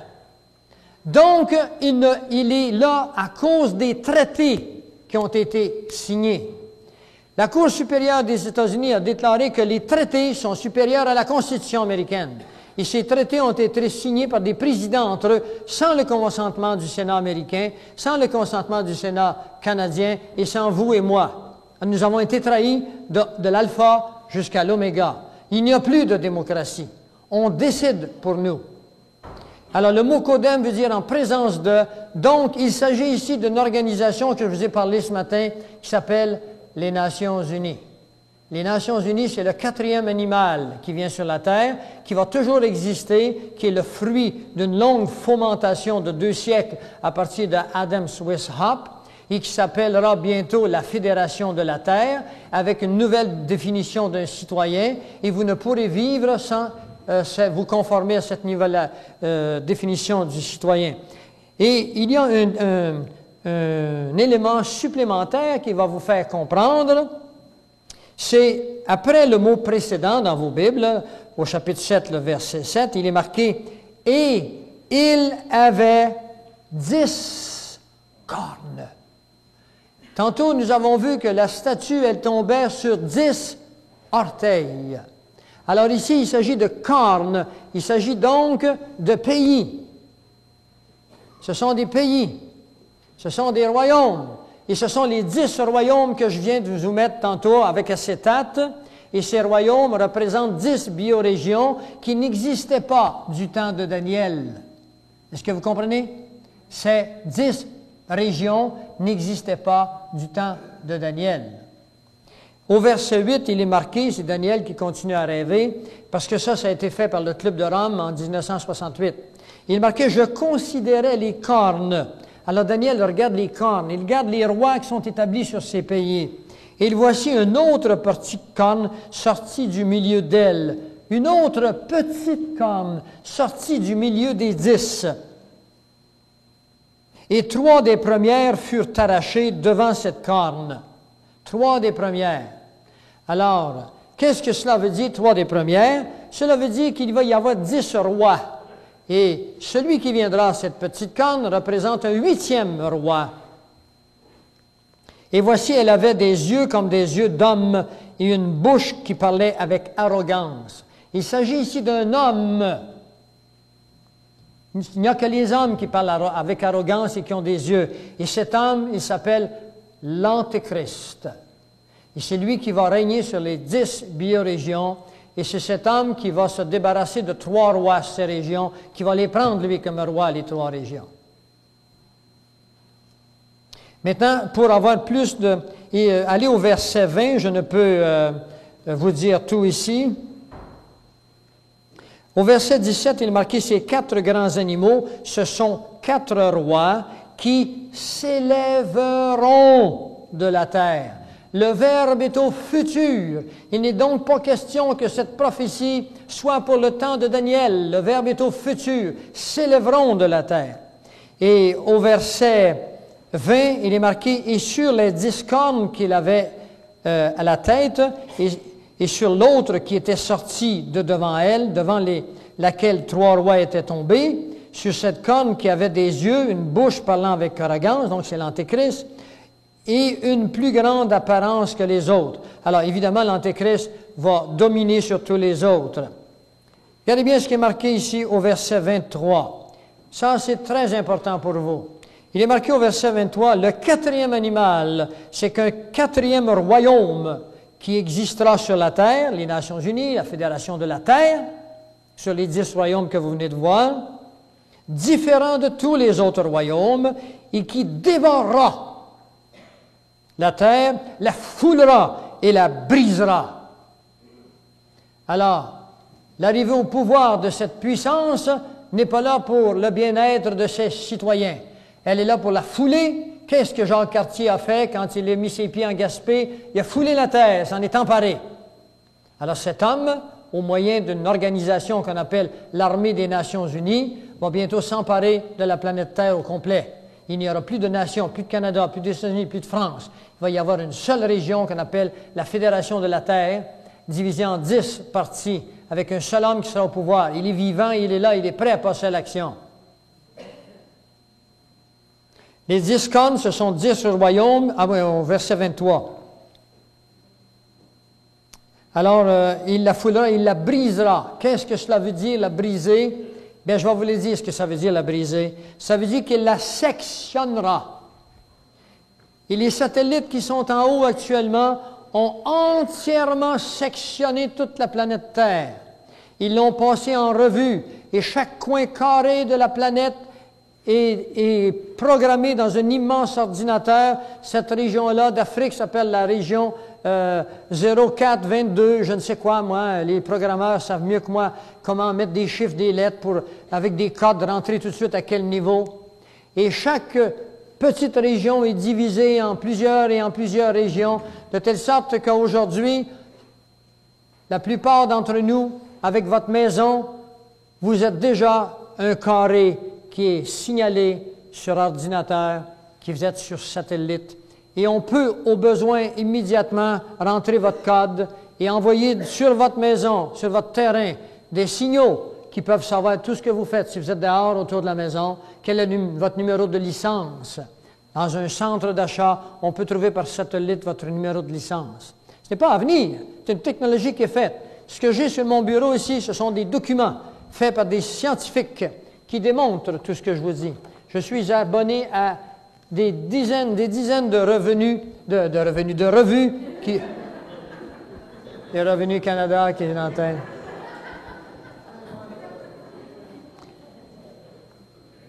À des dizaines de revues scientifiques et prophétiques qui nous démontrent ces choses à partir d'hommes de science. Vous allez en apprendre des meilleurs que ça tantôt. C'est important que vous sachiez ce que ça veut dire. Est-ce que cette technologie pouvait exister du temps de Belshazzar?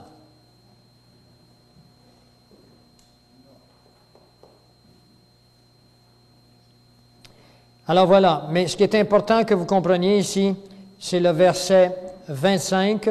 On parle de l'Antéchrist, on dit « Il prononcera des paroles contre le Très-Haut ». Il a commencé à prononcer des paroles contre le Très-Haut. Les nations s'apprêtent à mettre dehors des écoles la prière. La prière s'est faite aux États-Unis depuis un bon moment. Dans les écoles ici, de nos régions, la prière, c'est facultatif et ça achève. Mais quand Bill Clinton passera sa loi en 1997, il n'aurait plus le droit d'avoir une Bible. Parce que la Bible, selon eux, est discriminative. Oui, je l'ai l'article. Je l'ai l'article. On le montrera plus tard peut-être. Alors nous sommes dans cette époque où on entre, où c'est la fin du christianisme. Si vous voulez demeurer chrétien, vous devrez être un vrai chrétien pour participer à un événement extraordinaire qui est bientôt là, ou encore vous devrez accepter d'entrer dans les tribulations qui viennent et d'accepter d'être sauvé uniquement en vous faisant couper la tête. Et ça, certains vont penser que je suis flayé parce que je dis des choses semblables. Eh bien oui, je suis flayé. Savez-vous pourquoi je suis flayé? Parce qu'on est toujours, toutes choses sont comparatives.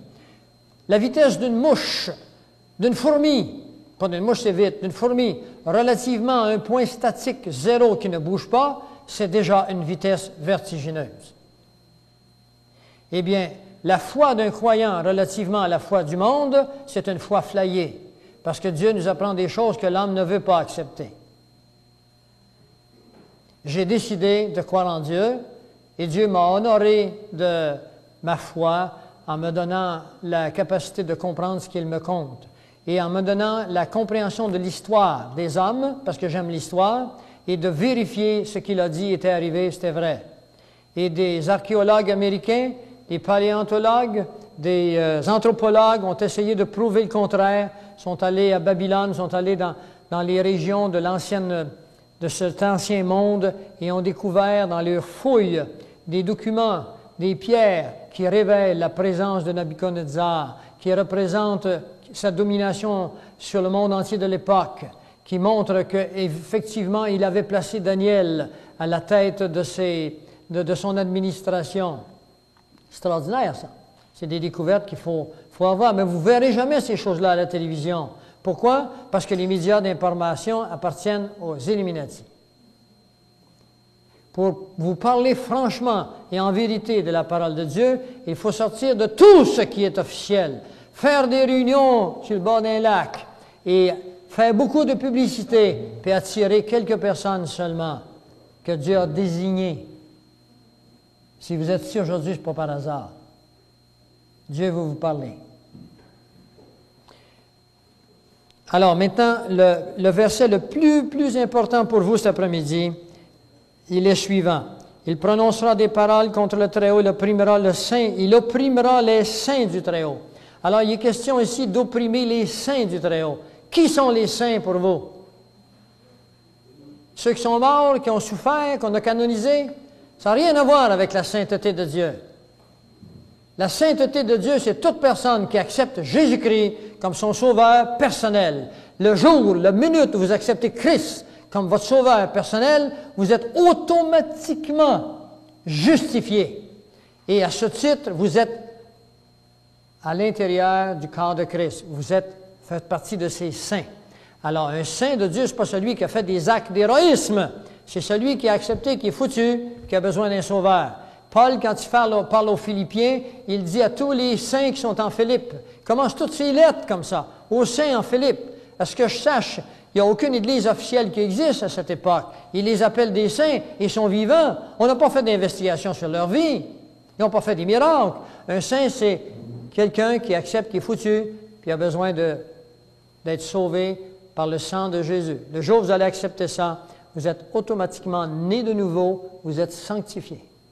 C'est-à-dire, devant Dieu le Père, il ne vous voit plus comme étant une personne naturelle, il vous voit comme une personne qui vient de passer de la mort à la vie.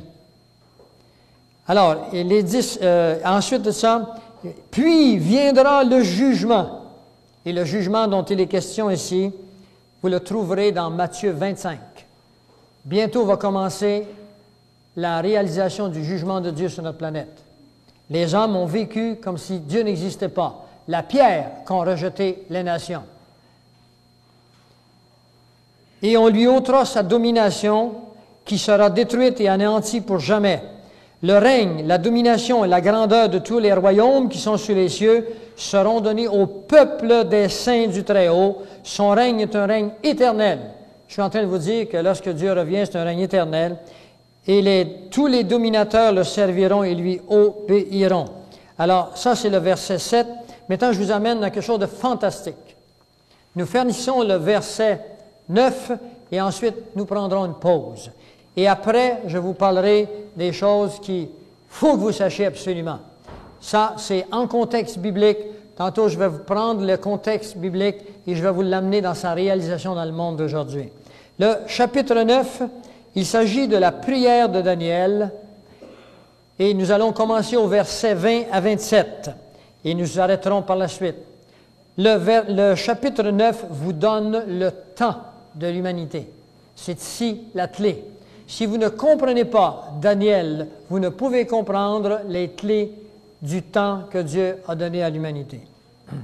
Alors, Daniel a vu comment son peuple vivait. Il s'est tourné vers Dieu, il a prié pour son peuple, il a intercédé pour son peuple. Et puis, à un moment donné, au verset 20, il dit « Je parlais encore, je priais, je confessais mon péché et le péché de mon peuple d'Israël. Et je présentais mes supplications à l'Éternel en faveur de la sainte montagne de mon Dieu.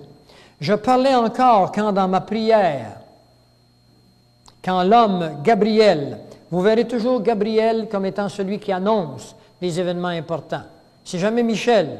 Michel, ce n'est pas le gardien des chrétiens, contrairement à ce que certains enseignent. Michel, c'est le gardien du peuple physique de Dieu. Daniel 12, versets 1 à 3. Alors c'est Gabriel qui annonce. Il dit, « Je parlais encore dans ma prière quand l'homme Gabriel, que j'avais vu précédemment dans une vision, s'approcha de moi d'un vol rapide. » Voyez-vous ça? Au moment de l'offrande du soir, on peut supposer qu'on est vers 6 heures. Chez les Hébreux, ça se faisait vers 6 heures l'offrande du soir. Et voici, il m'instruisit, il s'entretint avec moi. Daniel vient, apparaît comme ça, Gabriel, puis il lui dit des choses. Il lui dit, tu as prié, tu as demandé des choses, Dieu m'envoie te les livrer. Et dans ce que Dieu va lui apprendre, il lui dira de l'écrire et de le sceller. Dans Daniel 12, verset 4. Parce que ces choses, dira-t-il, n'appartiennent pas à ton temps. Ce sont des choses pour la fin des temps. Et vous et moi sommes à la fin des temps. Ces choses-là sont pour vous et moi. Alors, il nous donne le temps de l'humanité. Il m'instruisit, il dit, voici, lorsque tu as commencé à prier, Daniel, la parole de Dieu est sortie et je viens pour te l'annoncer parce que tu es un bien-aimé aux yeux de Dieu. Il dit, maintenant, sois attentif à la parole et comprends ceci. Alors, il est en train de dire, écoute, bien Daniel, là, bon, es-tu prêt, là? Tiens-toi bon sur ta chaise, là. Voici, je te le déclare. Et là commence quelque chose d'extraordinaire. Il dit, 70 semaines ont été données, ont été fixées sur ton peuple et sur ta ville sainte. Alors, quel est le peuple de Daniel? Le peuple hébreu. C'est pas vous, c'est pas moi.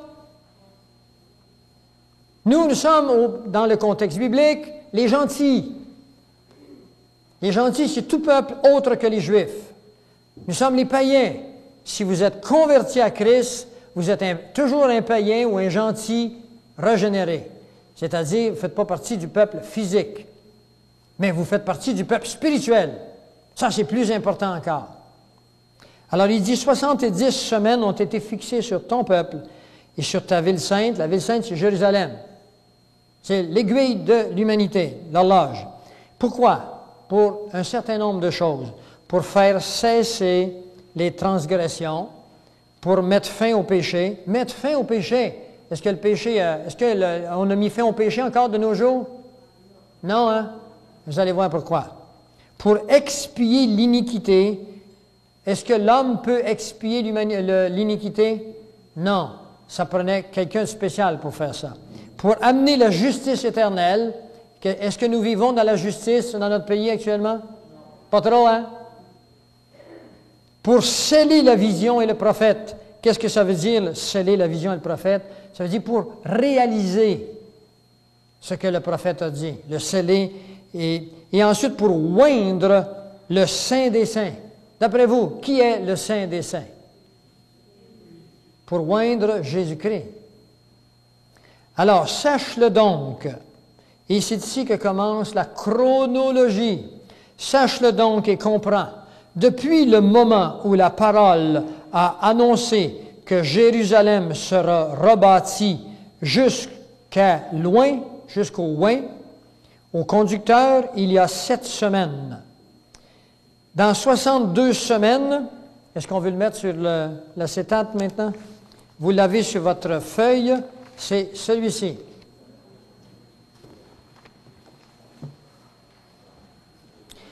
Bon, alors la meilleure façon de procéder pour vous l'expliquer, c'est de le lire au complet et ensuite je vous l'explique. Il dit, sache-le donc et comprends. Depuis le moment où la parole a annoncé que Jérusalem sera rebâtie jusqu'au loin, au conducteur, il y a 7 semaines. Dans 62 semaines, les places et les fossés seront rétablis, mais en des temps fâcheux. Après les 62 semaines, un oin sera retranché et il n'aura pas de successeur.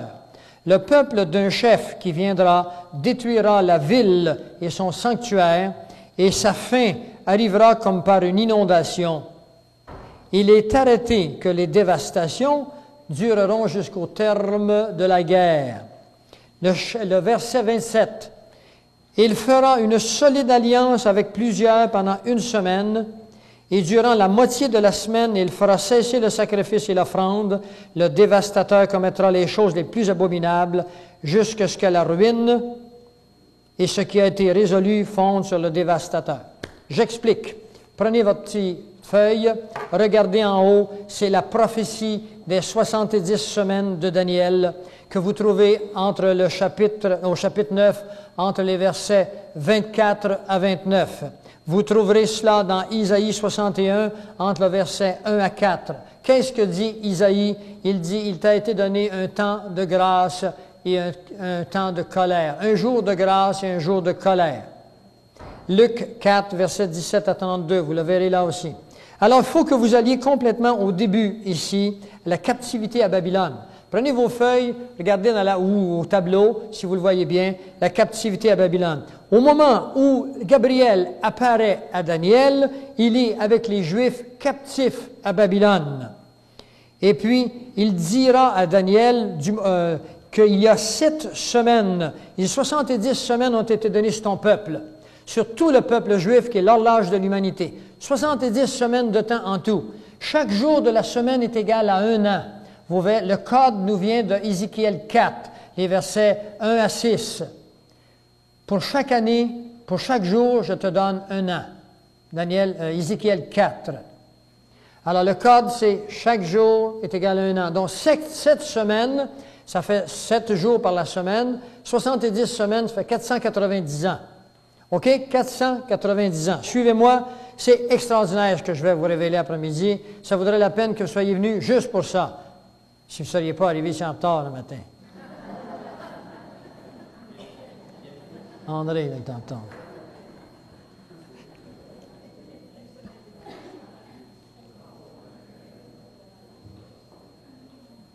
Alors, le verset 25, il dit, comprends la parole depuis le moment où la parole a été énoncée, il y a 7 semaines.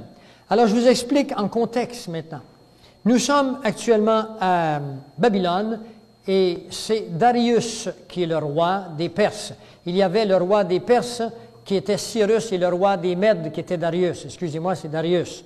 Comme ce matin, j'ai fait une erreur. Ce n'était pas en 1944 ou 1945 que Pearl Harbor, c'était le 7 décembre 1941. C'est ça? Je tenais à le rectifier. Alors, depuis ce moment, il dit il y a 7 semaines. Alors, sachez ceci, c'est que le roi Darius a permis à Esdras, qui est un érudit de la chronologie du peuple juif, il demande à ce prophète Esdras, il lui dit, je te donne la permission d'aller avec ton peuple qui est ici, esclave à Babylone. Il dit, je te donne la permission d'aller reconstruire le temple de la maison de Sion, de Jérusalem, parce qu'il a été détruit il y a 70 ans. Je te donne la permission d'aller le reconstruire. Alors, depuis le moment, regardez, c'est bien marqué ici, depuis le moment où la parole a annoncé que Jérusalem sera rebâtie, jusqu'au oint, le oint, c'est Jésus-Christ. Ou encore, il dit le conducteur, le leader, le fureur du monde qui vient, c'est Jésus-Christ. Depuis ce moment, même Daniel annonce à quel moment Jésus-Christ allait venir, et puis les Juifs ne l'ont pas reconnu. Ils le disent, ils vont donner la chronologie. Il dit, il y a 7 semaines. Alors, Esdras et avec un autre érudit de l'époque qui s'appelait Néhémie, ils partiront avec le peuple, environ 50 000 les ont suivis. Ils s'en iront à Jérusalem pour reconstruire le temple. De ces 50 000, 5% seulement se prêteront disponibles pour reconstruire le temple. Et si ce ne fût été de certain nombre de petits prophètes qui étaient là, de Joël par exemple, qui les a stimulés, le peuple ne voulait plus rien faire. Le peuple voulait s'installer, il était content de retourner dans le pays, mais ne voulait plus rebâtir le temple.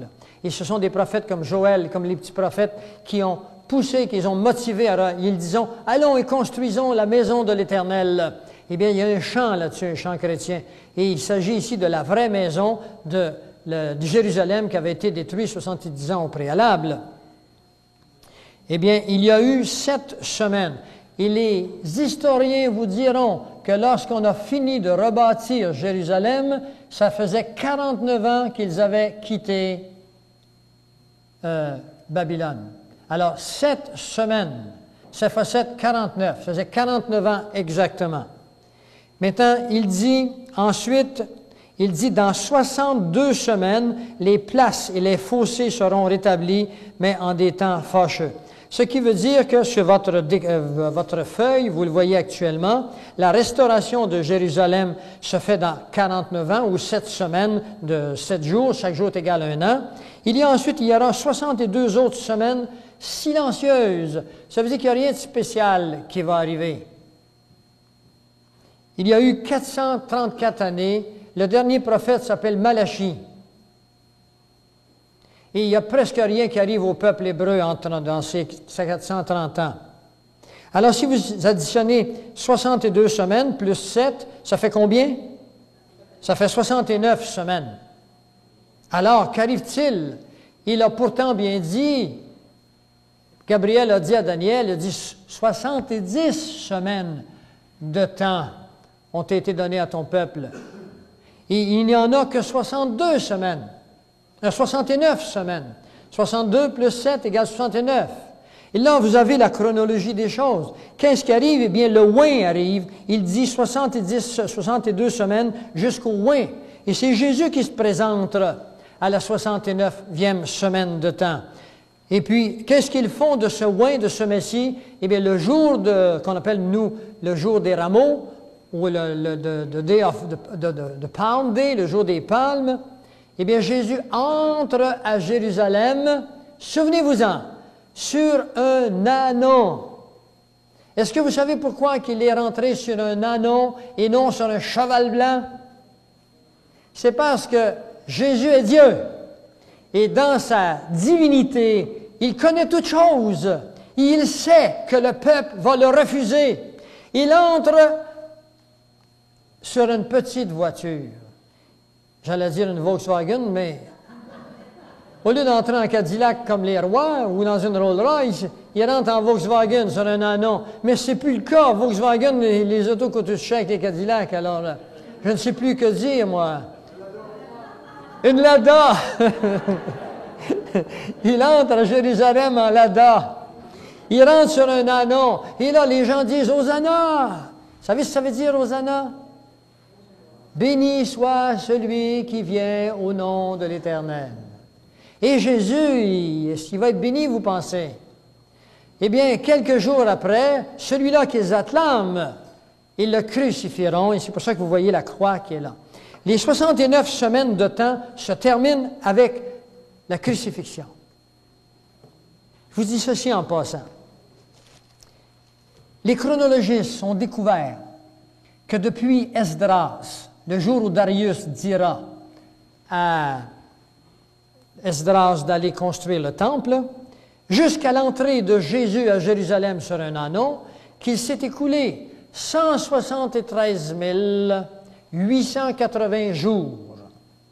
Et si vous prenez 173 880 jours, que vous le divisez par 360 jours, pas 365, les années juives sont de 360 jours, eh bien cela vous donne exactement 483 ans, c'est-à-dire exactement les 69 semaines qui ont été prophétisées. Il manque donc 7 jours, cette année, c'est-à-dire 483 plus 7 égale 490, c'est-à-dire les 70 semaines de Daniel.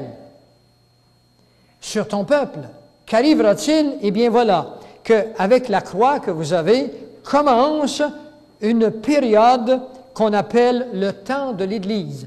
Pourquoi? Parce que le peuple hébreu a rejeté son Sauveur, a rejeté son Messie, a rejeté son conducteur. Et c'est là que dans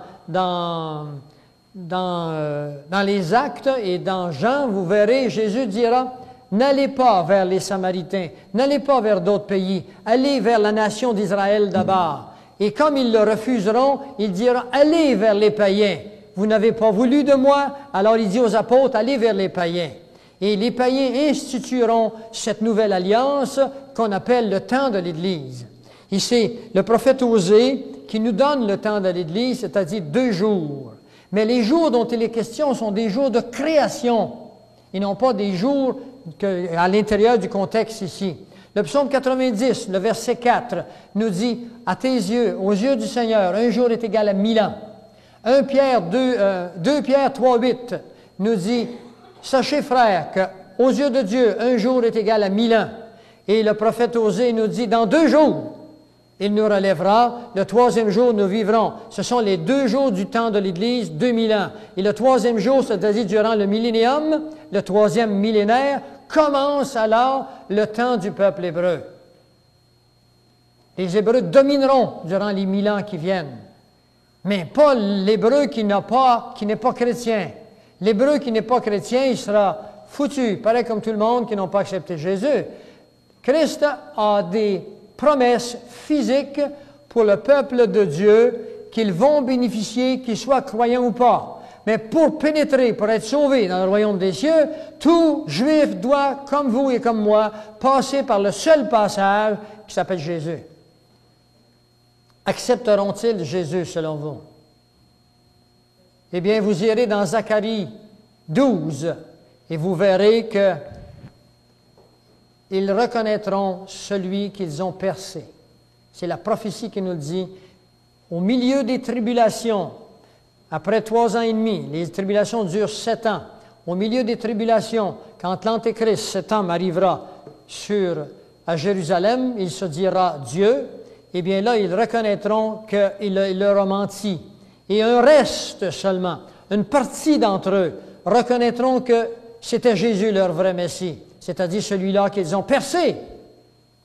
Ce sont des versets clés pour ceux qui vont évangéliser les Juifs.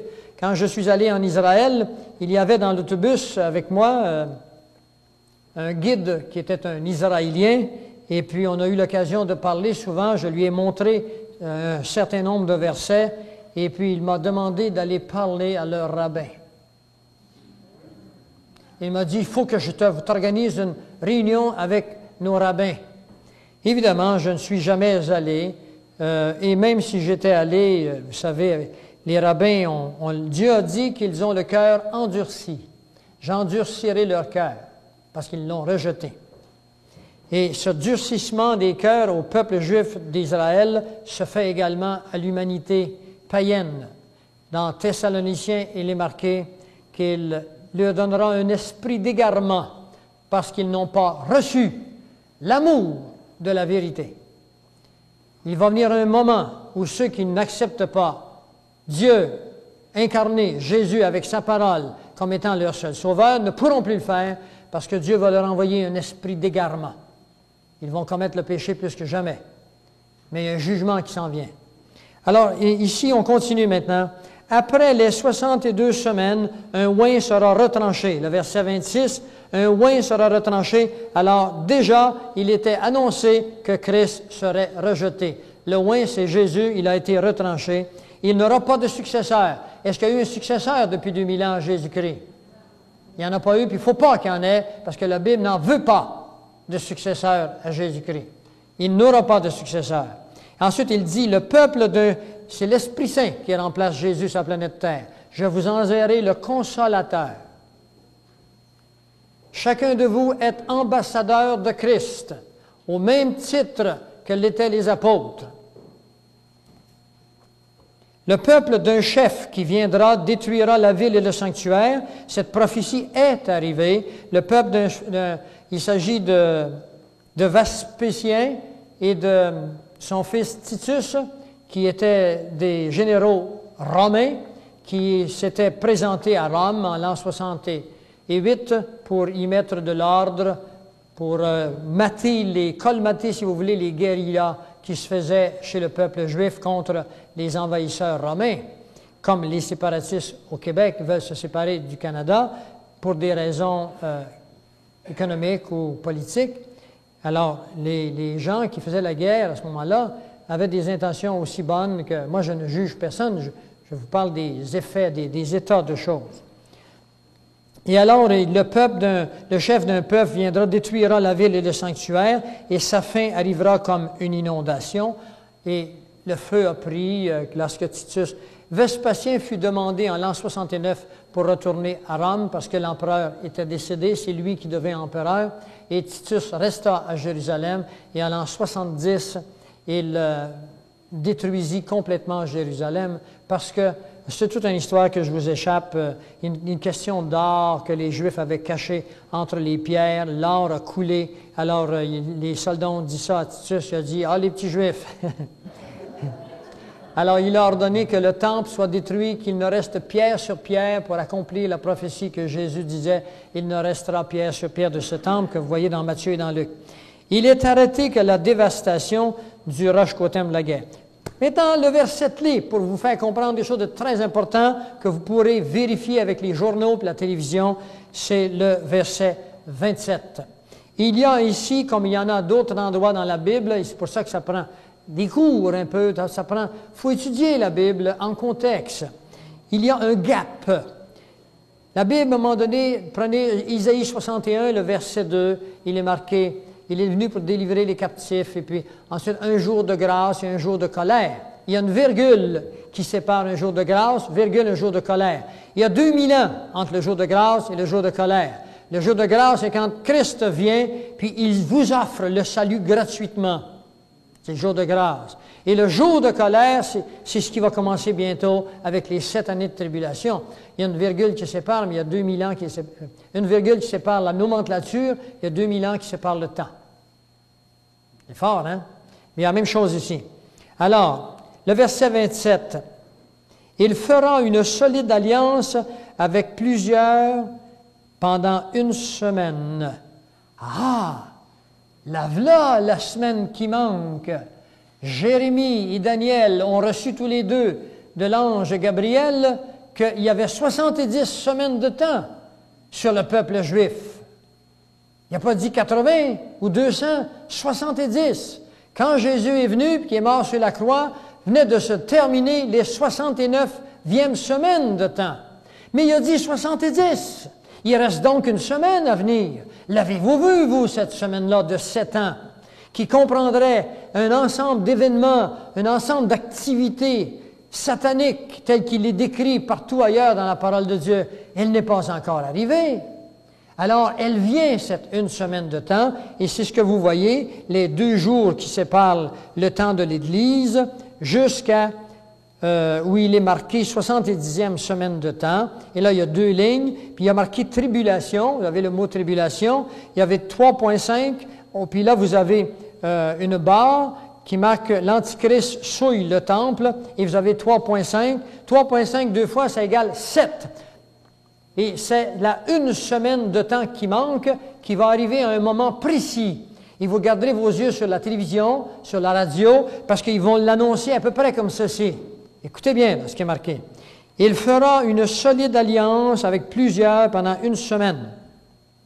C'est qui ça, il? Il s'agit ici de l'Antéchrist. C'est lui qui va signer avec plusieurs un traité de paix. Il fera une solide alliance avec plusieurs pendant 1 semaine. Laissez-moi vous dire que j'ai chez moi un document, une photocopie d'un document qui montre qu'Israël a signé un accord avec les pays musulmans, avec la signature d'à peu près tous les dignitaires des pays musulmans et d'Israël. Isaac Rabin a signé. L'Israël apostat a fait des compromis, s'est prostitué avec les pays arabes chaque côté d'eux au nom de la paix. Et d'ailleurs, la Bible nous dit qu'il viendra au nom de la paix. C'est pour ça que les Nations unies annoncent la paix. Il viendra par la paix, il conquérera plusieurs. On va vous le voir tantôt. Alors, il fera une solide alliance pendant plusieurs. Cette alliance est signée actuellement. Elle est prête à passer à l'action. Mais il y a une erreur dans la Bible française. Et je ne suis pas en train de vous dire, bon, il va commencer à changer des mots. Je sais que les auditeurs qui écouteront sur la vidéocassette, peut-être qu'ils peuvent penser cela. Mais non, ce n'est pas une erreur qui est faite dans ma Bible seulement, que vous soyez, je ne sais quoi, moi, protestant, catholique, je m'en fous, moi, de ça. Je n'annonce aucune religion, aucun mouvement, j'annonce Jésus-Christ. Et j'annonce Jésus-Christ de la parole, non pas un Jésus-Christ des religions, non pas un Jésus-Christ des sectes.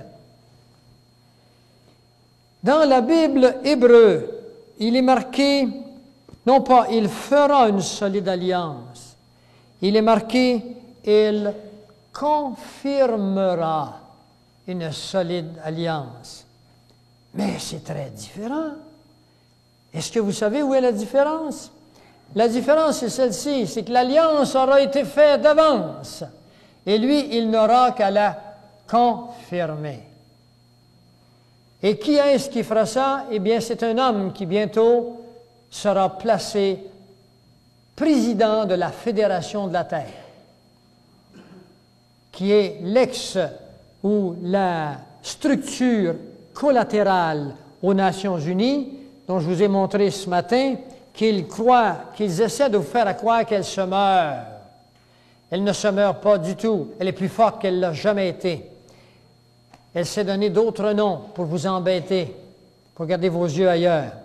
Eh bien, durant cette 1 semaine, il doit se produire 2 choses. Première des choses, cette 1 semaine appartient au peuple hébreu. Est-ce que vous comprenez? Daniel a dit, 70 ont été donnés sur ton peuple. Alors, il parle aux Hébreux, parle au peuple hébreu. Êtes-vous hébreu? Vivez-vous sous la loi? Vivez-vous sur la 5e dispensation qui est la loi? Vous vivez sur la 6e dispensation qui est la grâce.